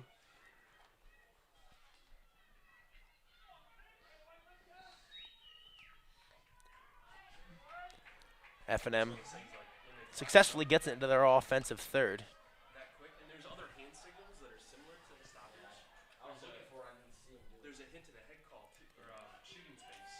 Delinsky has it here for F&M. That's for what's called a slow whistle, so they almost have the option whether or not they want to call it foul. And I'm not really sure why they stop it sometimes and why they don't. Because there's times you'll see someone score on it. Groenke has it for F&M. F&M leading by 2. Holding with 11:20 remaining.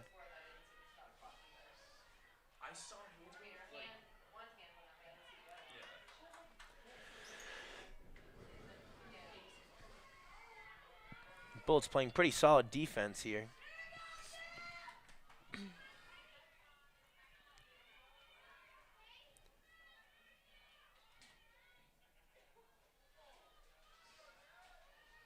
And it's just as important for Shannon Keeler, Gettysburg's goalie, to be focusing not only where the ball is, but where it could be, influenced by the cutters that are trying to raid the middle of the 8 right there.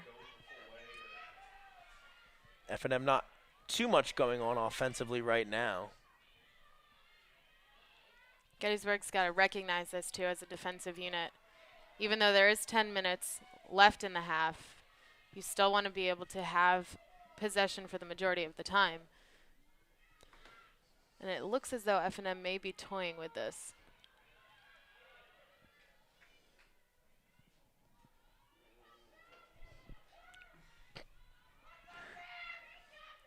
F&M really hasn't even gotten inside of the circle yet. We're under 10 minutes to go now, 2/3 of the way there in the second half. You can see Barb Jordan on the other side of the field there. She is the assistant coach for Gettysburg, and she leads the defensive unit. You can see that she's definitely trying to instruct her players, start putting more pressure on these F&M players. We want the ball back. You can see that right now. Even Patterson and Gorab both are just up in the face of Delinsky and Groenke, respectively. Oh, someone gets beat that time. Nealons. Initially, Grace Norley had a little bit of room to work with, but a good slide. A little bit of help that time. A timeout is going to be called here by F&M with 9:19 remaining in the score, 6-4. We'll be back in a moment.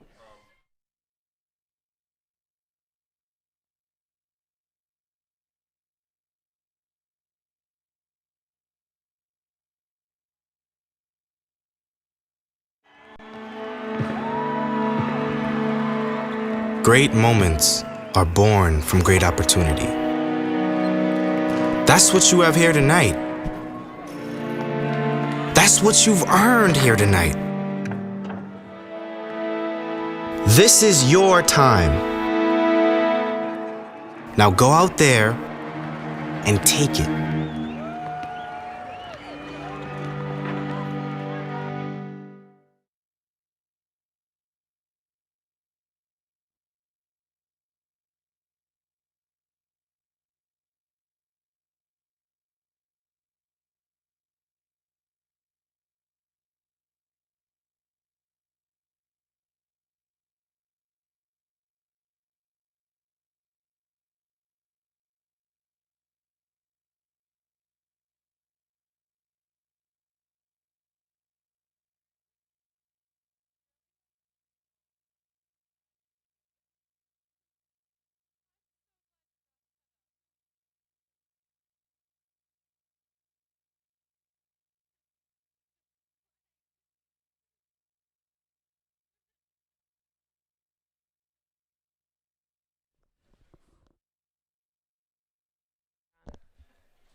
We're back here in Gettysburg with the score 6-4, 9:19 remaining, fresh out of an F&M timeout.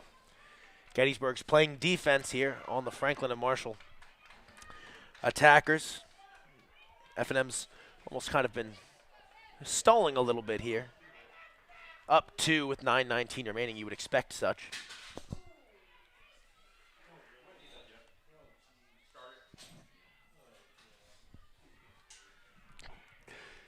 Going to get started. Gettysburg very aggressive coming out of that timeout defensively. Double team there. Holacek guarding Frank.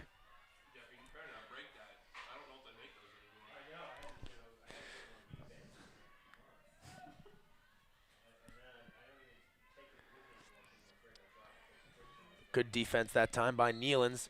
Going to call a foul on Nealons for a push.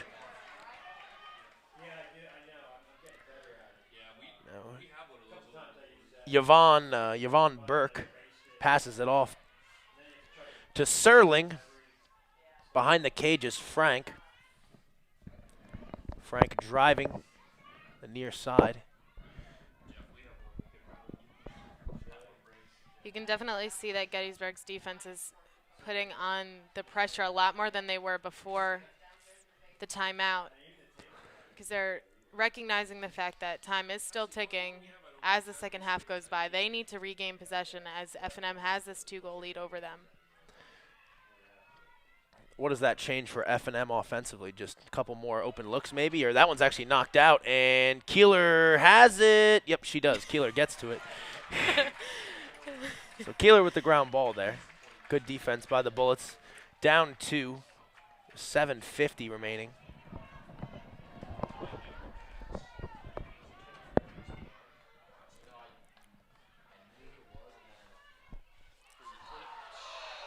Going to be a card given here to Paige Moriarty. She's going to head to the sin bin. That was definitely a card that needed to be taken out. She looks like it blatantly hit Brooke Holacek in the ribs with her stick. Definitely more of a physical standpoint. Could have been stemming from the type of play that's being coached by a male head coach. Nealons looking to get a good clear. She short hops a pass to Jagger, but she picks it up. Yeah, it didn't seem like anyone was too mad about that yellow card. They all kind of knew that one was coming for sure. Now the Bullets look to cut into this 2-goal lead with 7:10 and counting remaining. Pass goes to Jagger on the near side. Going to be a foul called there on Vanessa Budd. Easily earned shooting space call right there. You just have to really time the movement of the defender with the passing. Gettysburg on the advantage right now. Definitely one of Caroline Jager's favorite setups here. She's probably going to aim for that top right corner. Oh, she did go for the top right corner, but she just misses wide. Backed up by Katie Willis.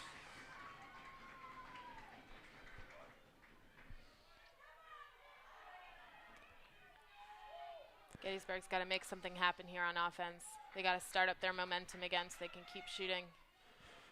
Emma Christie passes to Rebecca Riley. Emma Christie's been quiet today so far. She has not had any goals yet. Of course, it's been such a defensive struggle, so. Caroline Jager going to call another foul there on Bud. Hopefully she can feed this one right in there. Earlier, as you said, when Gettysburg was on the player advantage, it's very easy to get those calls because of all the shifting. So that's interesting to see it twice in a row. Jager goes low with that one, and she scores. Changes things up a little bit.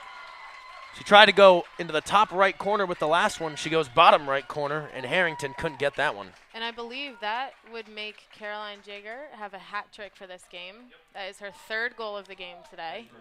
Jager's got 3, and Katie Willis has 1. Willis scored the first. Caroline Jager scored 3 since.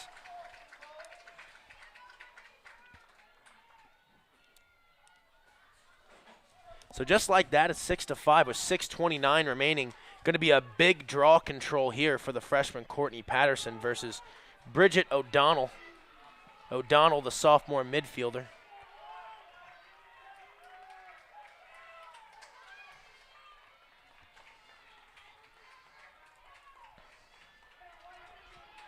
Both benches really starting to get behind their team here. It's also a pretty big crowd today. Definitely a buzz throughout the entirety of the crowd.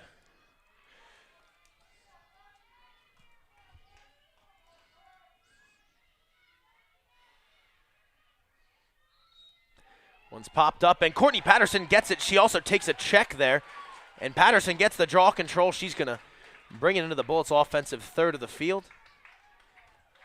The Bullets will set up their offense. Hopefully they can get a goal off here, tie up the game.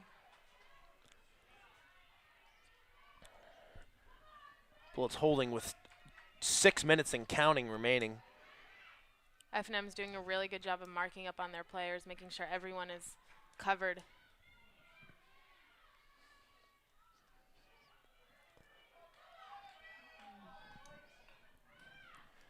Top of the circle, Katie Willis, one-on-one versus Bud. She makes a pass into the middle. It's towards Emma Christie, and Christie can't hang on. Going to be a ground ball for Danielle Harrington, the goalie there. Was a very tough pass to Christie in front with a lot of traffic.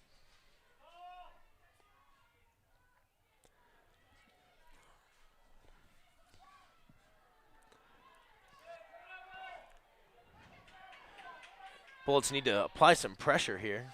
They're going to turn on their redefending for sure. Looks like that one's F&M dropped up. F&M's going to fail the clear, and it's Caroline Jager against one defender. She has a chance. She goes right into the gut of Danielle Harrington. Really, really great effort there by Caroline Jager. She recognized her opportunity, and she took it. She had no one to pass to, so you can't fault her for taking the shot there. Under 5 minutes now, 4:45, 6-5 is the score. This is a little bit of a dangerous situation in regards to Gettysburg, because F&M is realizing the fact that they are up, and they have the advantage of having possession right now. So they're definitely starting to spread out, starting to pull away from the defenders. And Gettysburg's got to answer by an increased pressure. The score was 6-5 last time these two teams played in the Centennial Conference tournament last year. Not the final score. The final, I think, was 7-6. Gettysburg ended up winning. 6-5, excuse me, yeah. Gettysburg won. Other way around so far this year, but it's been a defensive struggle. You can definitely see a little bit more of a scramble here between both teams. A foul called on Cassie Smith there. Getting a little bit too aggressive with the stick check. You can see the heightened senses for both teams, too. Ooh, just high on the shot there from Katie Groenke. Both teams are starting to feel a little bit more pressure. One team to gain possession and the other to retain it. Hughes had a little bit of an open opportunity, but Elsie Wagner shifts over.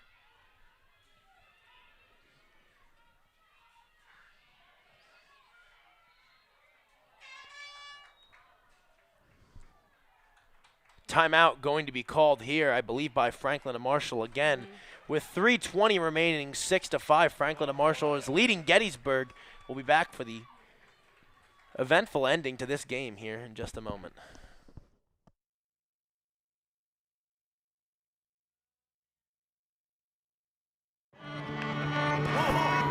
I coined my definition of success in 1934. My definition of success is peace of mind attained only through self-satisfaction and knowing you made the effort to do the best of which you're capable. It's like reputation and character. Reputation is what others perceive you to be. Character is what you are.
Franklin and Marshall getting ready to break their huddle. Gettysburg has already broken the huddle. The Bullets defensively set up, ready to go.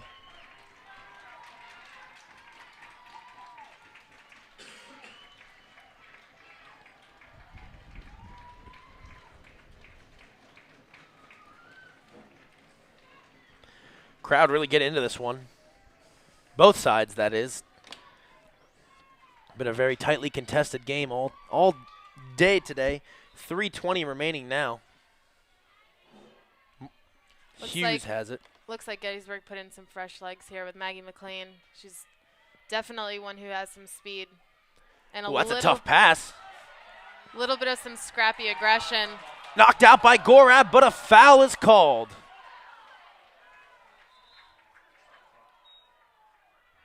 Going to stop the clock with 2:58 remaining. Tough call there on Gorab for sure. She thought she had caused the turnover. That should fuel her, though, to try to do the same thing again. Really great pressure. You can definitely see that F&M is kind of toying with their possession here. They realize the advantage they have. Cassie Smith comes over, guarding Serling. At this point in the game, you want to be efficient with the power and the energy that you're using. While you do want to apply that pressure, you still have to be aware that you still have a couple minutes left to play and you need to keep that level of energy high. 2 minutes, 15 seconds to go. F&M looking to ride out the Bullets thus far. They're going to dish it back, actually, to Vanessa Budd. Budd trying to drive into the offensive third again. She does. 2 minutes remaining. 2 minutes. We're under 2 minutes now. 6-5. F&M still leading. Gettysburg looking to get a steal here. Ooh, Gabby Franks now one-on-one with the goalie. She pulls it out, though. That one could be viewed as a smart play, or I guess it depends on the offensive strategy they're taking right now. Keeler comes out. They're going to pull Keeler initially. They don't have a shot. 1:30 and counting. The far side, it looks like that's Hanshi. Hanshi looking to make something happen. Gorab riding her over there. Gettysburg's really going to have to work quickly if they want to change this game around. 1 minute, 10 seconds. Ooh, a bad pass there. Picked up by Hanshi, however. Now a double team on the far side. She splits it. Hanshi still with it. We're under a minute now. 54 seconds to go. This one's going to be an interesting last 50 seconds. A double team in the far corner there. Now it's a triple team. Hanshi has nowhere to go. She spins toward the sideline. Oh, it's knocked down by the Bullets and picked up. They're going to call a foul on F&M. Gettysburg has 38.5 seconds remaining to tie this game. It's definitely a game changer here. 38 seconds may not seem like a lot of time, but if Gettysburg can work quickly and efficiently, they may be able to get a shot off and maybe even a goal. Oh, the Bullets pulled their goalie here. Shannon Keeler's playing at the blue line.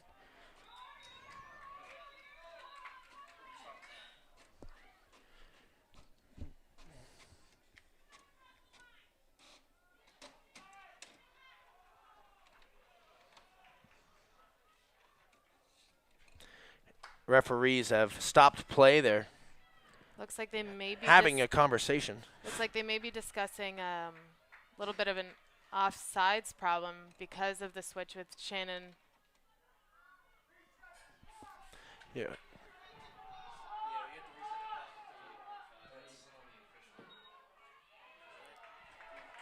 So 35.6 to counting, 30 seconds. Gettysburg gets down the field. Katie Landry drops it initially. She picks it up. She's guarded. Almost has it knocked out. Now Landry driving down the field. She's getting checked. She cuts into the middle. Someone's got to be a hero here for Gettysburg. Pass goes to Willis on the far side with 15 seconds remaining. Willis drives sideline. She misses. That one's going to roll out. They're going to have 9.9 remaining. It's going to be an interesting 10 seconds here. Fans are all standing, which is kind of... Heck, we're even standing here in the press box. We have to. Everybody else is. Might as well. Courtney Patterson, the freshman, passes up top to Jager. Jager gets into the lane. She's going to have to take a shot. She rips it low. It's in! Oh, she scores! Caroline Jager ties it with 2 seconds remaining. What wow! A hero we have here. Caroline Jager goes low on the keeper with 2 seconds remaining. Wow, interesting fact, Luke. Actually, in high school, I played with Caroline Jager, and her nickname on the team all 4 years of high school was Hero. Well, I guess she kept that nickname throughout all of college as well.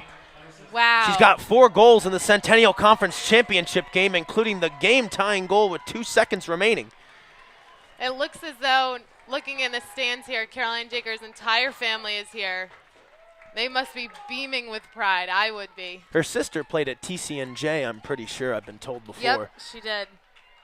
They played together in high school. Also, her cousin plays at TCNJ too, I'm being told. TCNJ is pretty darn good. They beat Gettysburg 7-6 earlier on this year. I would number definitely one place in the country. bets here, Luke, to say Caroline Jager may be the winner of the MVP. Unfortunately, I don't hear. There's probably no action going on in the press box. At least I don't think we're allowed to, but I'd probably be willing to.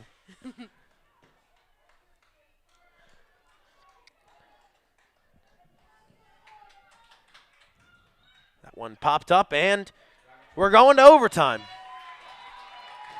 So we'll be back with an overtime period here in a couple minutes while the crowd continues to roar in Gettysburg. We'll be back in a moment with the conclusion of today's action.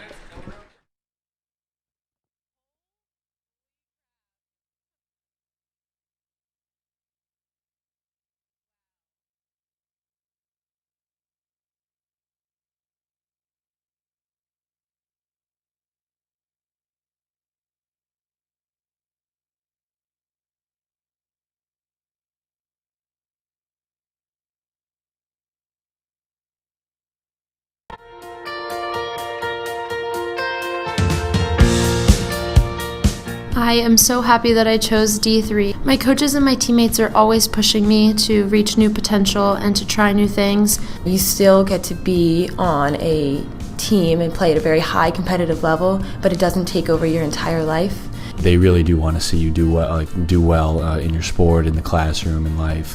What the Centennial Conference has to offer is unparalleled by anything else in the country.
All right, so we're about to start our overtime here, and it is a 6-minute period. It's divided by 2, so there's 3-minute halves, and after 3 minutes, if neither team has scored, they will switch sides so that everything remains fair, just as though they were playing a shorter version of a regular game. And it is also sudden victory or sudden death, as you've known it in the past. So the first team that scores the next goal is going to win the title of the Centennial Conference champions. Courtney Patterson, the freshman, will take the draw here against Bridget O'Donnell, a sophomore. This is probably the biggest draw of the day. Obviously, it seems pretty redundant, but we'll see where this one takes us. Gettysburg will be moving left to right. Patterson had it initially, and it's going to be picked up by... There's no call. There's no call. I don't know if anybody has any idea what's going on. It looks like the refs are trying to figure out who touched it last. This possession could really decide who's going to win the title right now. It's F&M ball here. Almost threw the pass away. Consoli with it. F&M setting up their offense here. Took a while. The officials didn't know who the ball last touched after it went out. And now, although there seems as though there might be a little bit of pressure regarding the time, overtime will continue to keep going for as long as it needs to. They just really need one team to score. So that's the reason why it looks as though F&M may be taking their time.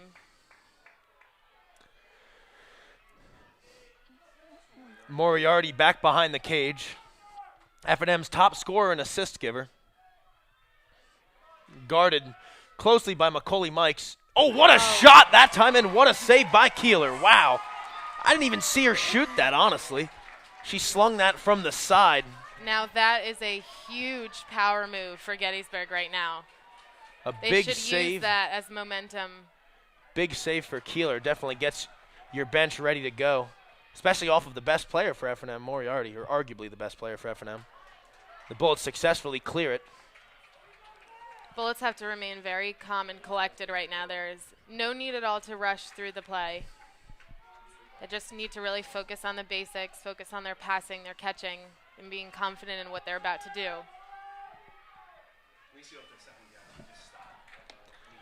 We got 1 minute and 15 seconds remaining in the first half of overtime. Sudden victory. Caroline Jagger drives right. Ooh, she didn't have the shot. It was good job by Daphne Budd and Consoli sliding. Vanessa Budd, excuse me. Daphne's on the Bullets. Vanessa Budd, her sister, though, plays for F&M, so it's good defense from her. Katie Willis with it. We're under a minute now in the first 3-minute overtime period. First half of this overtime period, excuse me. Looks like Gettysburg might be trying to set up and conduct a bit of an isolation play as they're overriding the left side of the 8-meter. They tried to go back to their senior leader, Caroline Jagger. 30 seconds and counting. Courtney Patterson now driving to the right. Ooh, she almost had a shot there. She could have slung it from the hip, but it would have been tough. Not a time you want to waste a shot here for sure. Definitely. 20 seconds. You want to make sure that you're very, very confident that 10 seconds to go. Emma Christie with it now. Christie passes to Rebecca Riley. Riley spins. We're going to have a foul called with 5.5 seconds remaining. Rebecca Riley has a free position goal opportunity. It's a little bit of a tough call here, Luke.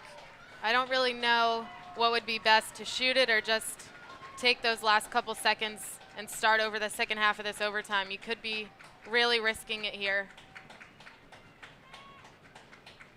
Riley versus Harrington. She's going to shoot to score, and she misses. Jagger knocks it down and keeps it in. It's going to do it for the first 3 minutes of the first overtime period. Only 2 shots, one from Riley. And so now they're just going to switch sides here to make it even for both teams.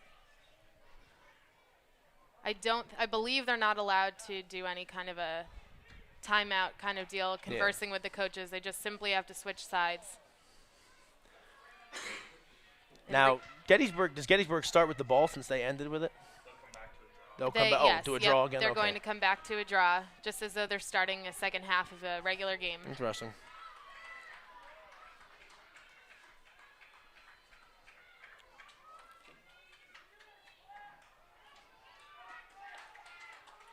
Both teams should really just restart their mindsets as well as they're starting this second half of overtime.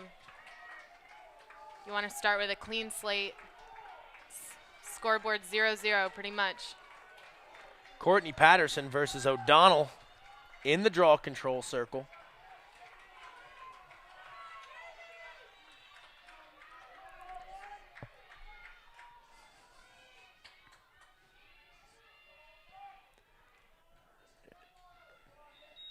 That one popped up. It's picked up by Willis right away, and she's off. She gets checked hard by Consoli. Just a foul, though. Oh, there's a player down for F&M.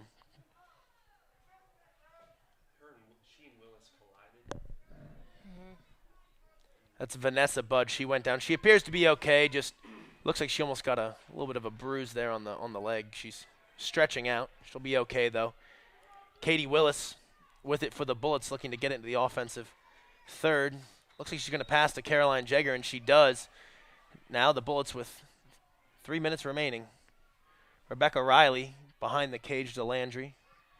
And again, the Bullets both teams really want to be smart here. You don't really want to rush anything that you don't need to. Got to be the perfect shot. Right. They have all the time in the world. They just really need to focus on what they know is going to get them the lead. Caroline Jagger driving on the right side of the cage there. She dishes it off to Landry. Landry has it. She spins to the middle. She has a little room to work with. She gets fouled and she shoots. No goal. Bullets are there to back it up, however. They're playing advantage that time. Essentially advantage, it looked like. So Gettysburg retains possession, though. F&M's definitely going to answer back with some tight and tough defense. Oh, Katie Landry just misses that time on Harrington. Gettysburg's going to keep the ball. 2 minutes and 3 seconds left. They've got 2 shots off already. Good offensive pressure for the Bullets. Right. It's important to know that they just have these shooting opportunities, and they have to keep that in mind to not let it discourage them, but to fuel them.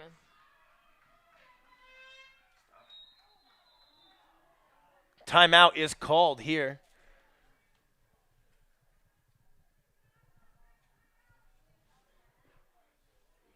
Yeah, I think a timeout is called here by Gettysburg. They're just rearranging the players so they can all put their sticks down in the correct location. Yeah, because the timeout was called before the shot was made. So timeout called there by head coach Carol Cantelli. And with that, we're going to let the tension build a little bit here. There's 1:47 left in this first overtime period. We'll be back as soon as the teams break the huddle.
Here in Gettysburg. Gettysburg is tied with F&M 6-6. We're in overtime. Gettysburg has possession with 1:47 seconds left, fresh out of a timeout. What do you think Coach Carol Cantelli was talking about to her team, Madison? I definitely think that she mentioned, just sticking with what they know that they're good at and sticking with what they have their confidence set in. And that's really just working from coast to coast on these plays, passing from behind the cage up to the top of the 8, really also manipulating those shooting space calls. You always really want to have that free position shot, anything that will give you a better advantage. We're back playing Rebecca Riley, who checked in for Maggie Welsh and has played well today. She has a goal. Courtney Patterson now 1-on-1 versus Maddie Hughes. She's going to look to dish it. She does to Katie Landry. Landry to Caroline Jagger. Jagger on the far side to Riley. Riley 1-on-1 with her defender. She spins into the middle of the field. She needs to find someone to pass to. Ooh, almost loses it. She's getting double teamed. She needs to have an outlet, but she has a little bit of room to work with here in the middle of the field. And there's going to be a foul called here on F&M. So there's a shooting space call right there, Luke, and this angle that Rebecca Riley has on that first inside hash, nonetheless, also on the right side of the 8 is not a great angle at all. So if I were her, I would just pull out, utilize the time. There's still a minute left. That's still a lot of time to get a shot off. She already has her offensive setup in place, and that is what she does. It was a very smart decision on her part. Courtney Patterson gets into the circle. Nothing comes of it, though. Emma Christie now. She drives. She has a little bit of room to work with. Doesn't take the shot. Probably smart. Had a tough angle. Bullets looking to ride out all of overtime with the ball. All the second overtime period with the ball.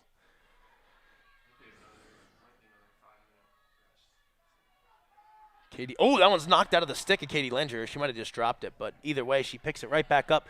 35 seconds and counting to go here. Emma Christie to Katie Willis. She almost had the cutting Christie on the far side there. Would have been tough. Ooh, Courtney Patterson checks the clock. She drives into the lane. She shoots. Oh, it's saved by Harrington. Now 23 seconds and counting here. Patterson got a shot off that time. She was definitely open, but it was right into the stick of Harrington. She was ready. 14 seconds. We'll see if, Vanessa Budd with speed down the field. She's looking to get F&M another shot off. No one stopped her yet. 5 seconds remaining. She's going to have to take it. With 2 seconds, it's saved by Keeler. Wow, what a save by the senior. Really, really great save right there. That was huge. Wow. That was the game right there. Anything else happens. Keeler had that near post covered, though, and now she definitely 3 minutes until 3-minute break. Had an answer to that shot there. So we're going to have a 3-minute break in between the first and the second overtime period in this marathon game that we have. And we'll be back here in a couple from Gettysburg with the Centennial conclusion Conference of is our about game balance. if this one ever ends. We want the students to become the best they can be in the classroom, the best they can be in their athletic pursuits, and our colleges do everything we can to enhance that. You're going to feel the exact same things that you would feel as a Division I or Division II athlete in the Centennial Conference. You're going to feel the heart racing. Your teammates are going to be cheering you on. You're going to be in that huddle, firing each other up, getting ready for the opening tip or the first kickoff. All of this is what we look for and we hope that our students get to achieve in the conference.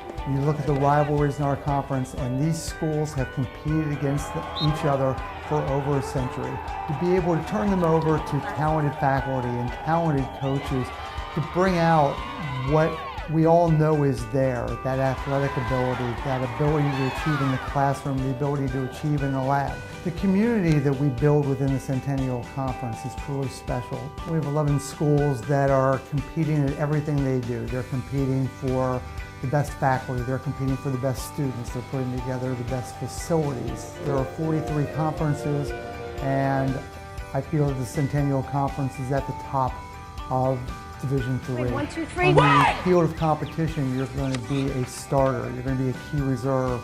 You may be an all-conference player. You may be an all-American player. In the classroom, you are going to achieve great things. You could be on the dean's list. You could receive a departmental award.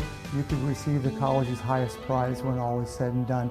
It's the ability to provide that kind of balance to allow a student to achieve in both ends, which makes the Centennial Conference remarkable. So we're about to start here the second overtime of Gettysburg versus Franklin and Marshall in the Centennial Conference Championship game. The first time the Centennial Conference Championship game has ever gone into double overtime. There's been one other overtime game before, but this one is heading into double overtime. Making history here. Caroline, to fill you in a little bit, Caroline Jagger scored a goal with 2 seconds remaining to pull Gettysburg even with Franklin and Marshall. And in that first overtime period, there was probably about 4 or 5 shots, three by the Bullets, 2 by F&M. A couple good saves by Harrington and Keeler respectively, and that's kind of how we got here.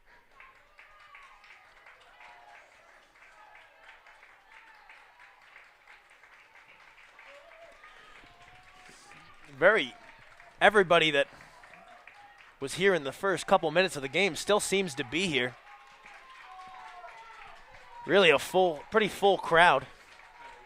F&M fans and Gettysburg fans alike are here. Of course, this is a battle of Route 30, as they always call it.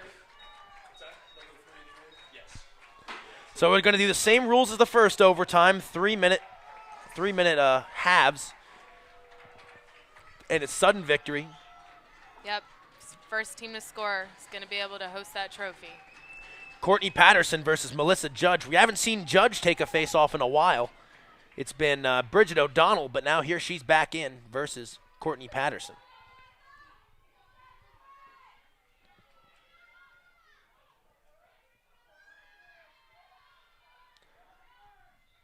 That one's popped up just enough, and it's rolling around. Nealons comes out of nowhere, and a foul is going to be called. It'll be Bullett's ball here. Caitlin Nealons came in out of nowhere. She swooped in. Now Nealons drops it back. She's guarded heavily by F&M defenders. Bullets are going to have to set the offense up, but first they're going to have to retreat a little bit and get it into their offensive third. And they do have all the time here, so there's no rush to get that ball into the offensive end for Gettysburg. They just have to really focus on maintaining the possession that they just gained. And if that means dropping back into the defensive unit, then that's what it means. 2 minutes, 30 seconds for Gettysburg here.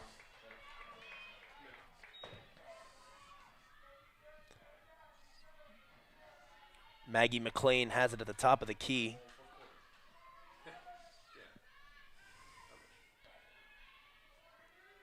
McLean goes behind the cage with it. She dumps it off to Landry.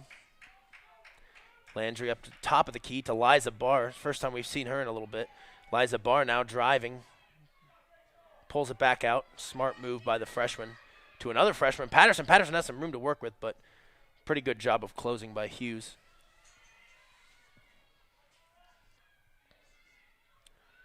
Katie Landry with a stick fake. She spins back in. Moves towards the net. She drops it off to Maggie McLean. 1 minute and 35 seconds remaining. McLean cuts into the middle of the field to the left hand. She pulls it out. Once again, good idea by McLean. Bullets being very patient offensively right now. You have to take that into account. 1 minute 15 remaining. Gonna try to keep you updated on the clock. Pass to Willis. Willis gets into the middle. She has a little bit of room to work with. Oh, she fires high and wide. Just misses. She tried to go top left corner, and she almost had it. Would have been tough for Harrington to get up there and make that save. And now we're under a minute here in the first half of this second overtime period. Courtney Patterson with it, looking for something. She drops it to Maggie McLean. McLean with the left hand. She spins back to her right. Looks for something. Doesn't find anything she likes. So she'll retreat to behind the cage. She makes a pass into the middle. It's Landry, but it's stolen away. Oh, no, Liza Barr is there, and she holds it. Wow, what a big play by the freshman that time. Now Caroline Jagger checking back into the game. Trying to find something here. Dishes it to Patterson. Patterson at the top of the circle. She cuts in. She's got a double team coming. She needs to find someone here. She tries to spin away from the double team. There's 20 seconds remaining. She spins back, 15 seconds now. And I would say, Luke, it would just be smart here to hold on to the ball. That one's knocked out. Willis has it knocked away. 5 seconds, 4 seconds. They're going to run out. We're going to have to go to the second 3-minute overtime half of the second double overtime. It's a lot of stuff going on. So we're going to switch sides. So now both teams have a 3-minute opportunity to pull through. There will be a winner eventually.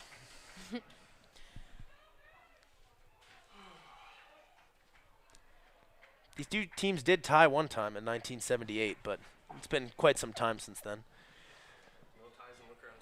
No more ties anymore. Thank goodness. I'm not trying to. Got some finals to study for, of course.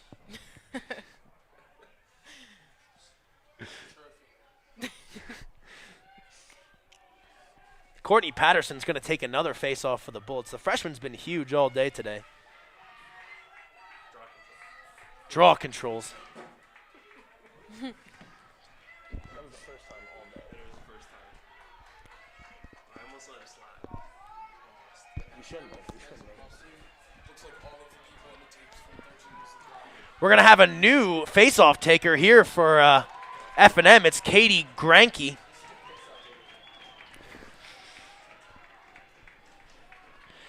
It's in my head now. Patterson versus Groenke for the draw. Katie Willis on the near side against Vanessa Budd and Cassie Smith, and I think it's Maddie Hughes. And Katie Willis gets to it for the Bullets.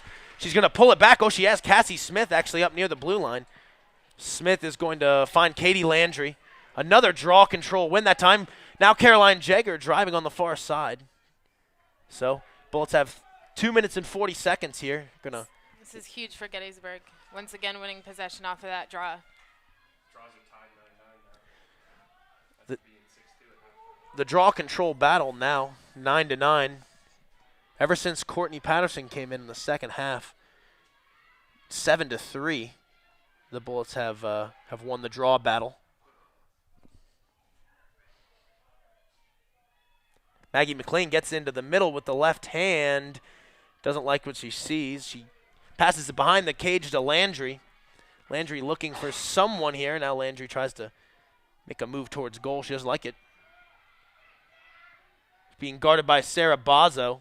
Bozzo playing aggressive defense here. This is it to Patterson. Patterson has some room to work with. She's hit near the head that time, and we're going to have a free position attempt for Courtney Patterson.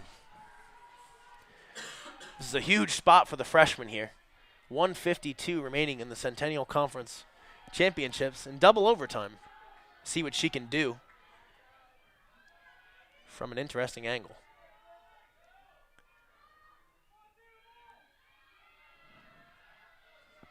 Patterson drives in. She takes the shot. Oh, she misses wide. And it's going to be picked up by F&M. I think it was knocked out. Timeout called by F&M with 1:44 remaining. They're trying to set up their clear. I think that one might have gotten knocked off the stick of Patterson. There's going to be a quick timeout here from Gettysburg, and we're going to take a quick break. We'll be back in a moment.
The F&M fans starting a "Let's Go Dips" chant out there. Nickname is the Diplomats. Go by the Dips sometimes. Bullets fans trying to counter back. Really good energy here in Gettysburg, I have to say. But F&M needs to clear here against the Bullets. It's going to be probably pretty tough. What do you think the Bullets are going to go to defensively here to try to stop this clear from happening, Madison? I really think they need to, in the 30, pretty much where the half field is and lower, they need to match up very tightly on their corresponding offender. And then above the 30, definitely what they're doing right now, already setting up a double team. They need to seal off those adjacent passes and not let it get past. Vanessa Budd with speed. She's definitely got a lot of it. Trying to get the clear all by herself here. Bullets need someone to step up, but no one's there. Now Budd has a lot of room to work with. 1 minute and 25 seconds remaining. 6-6. We're in double overtime. I think they're going to call offsides, maybe. Looks like it might be, yes.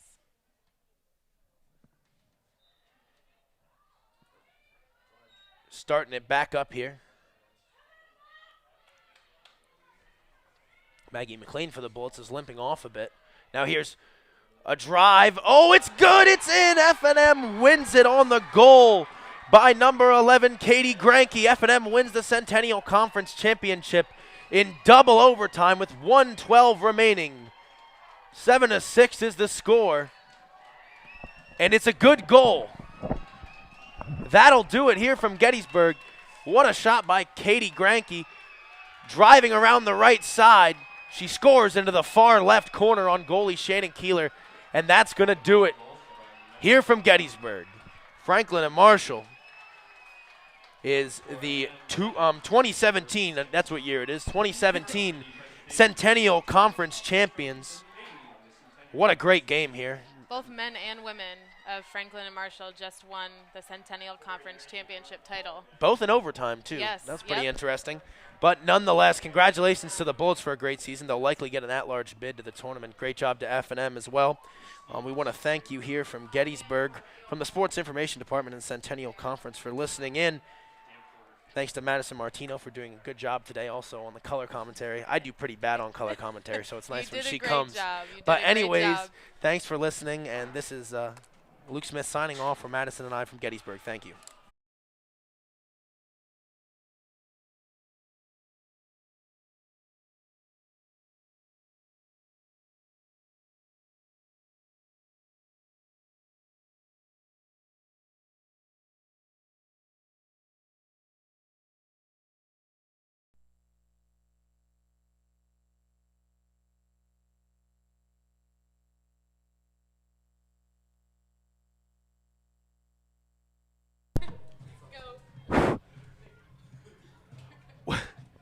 We'll be showing the the Centennial Conference trophy ceremony here live on Stretch Internet if you want to stick around and watch that. But if not, have a good evening.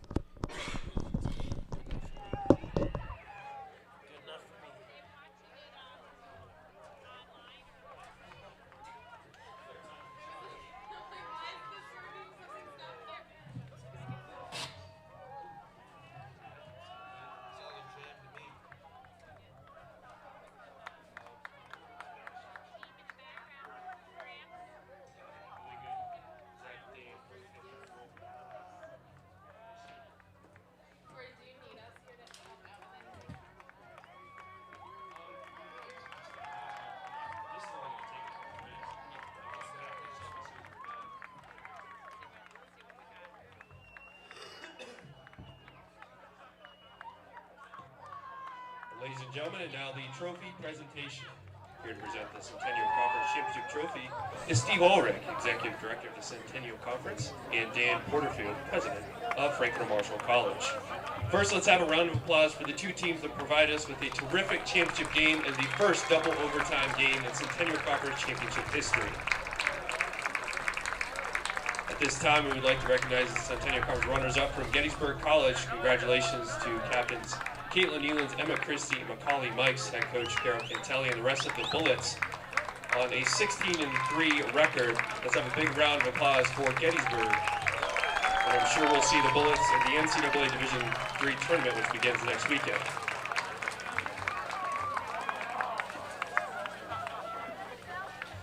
Now I'm pleased to announce the 2017 Centennial Conference Lacrosse Championship Most Valuable Player from Franklin and Marshall College. Sophomore midfielder from Wilmington, Delaware, number 25, Maddie Hughes.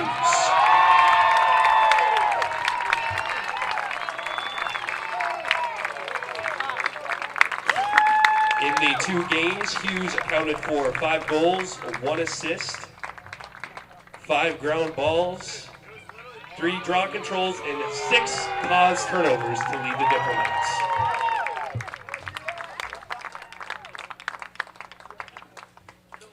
And now we'd like to introduce you to the Centennial Conference champions from Franklin and Marshall College. Congratulations to captains Gabby Frank, Vanessa Budd, Sarah Bazo, head coach Mike Faith, and the rest of the Diplomats on an outstanding 16-4 record that will continue in the NCAA tournament as the conference's automatic qualifier. We'd like to ask the captains to please come forward and accept the championship trophy.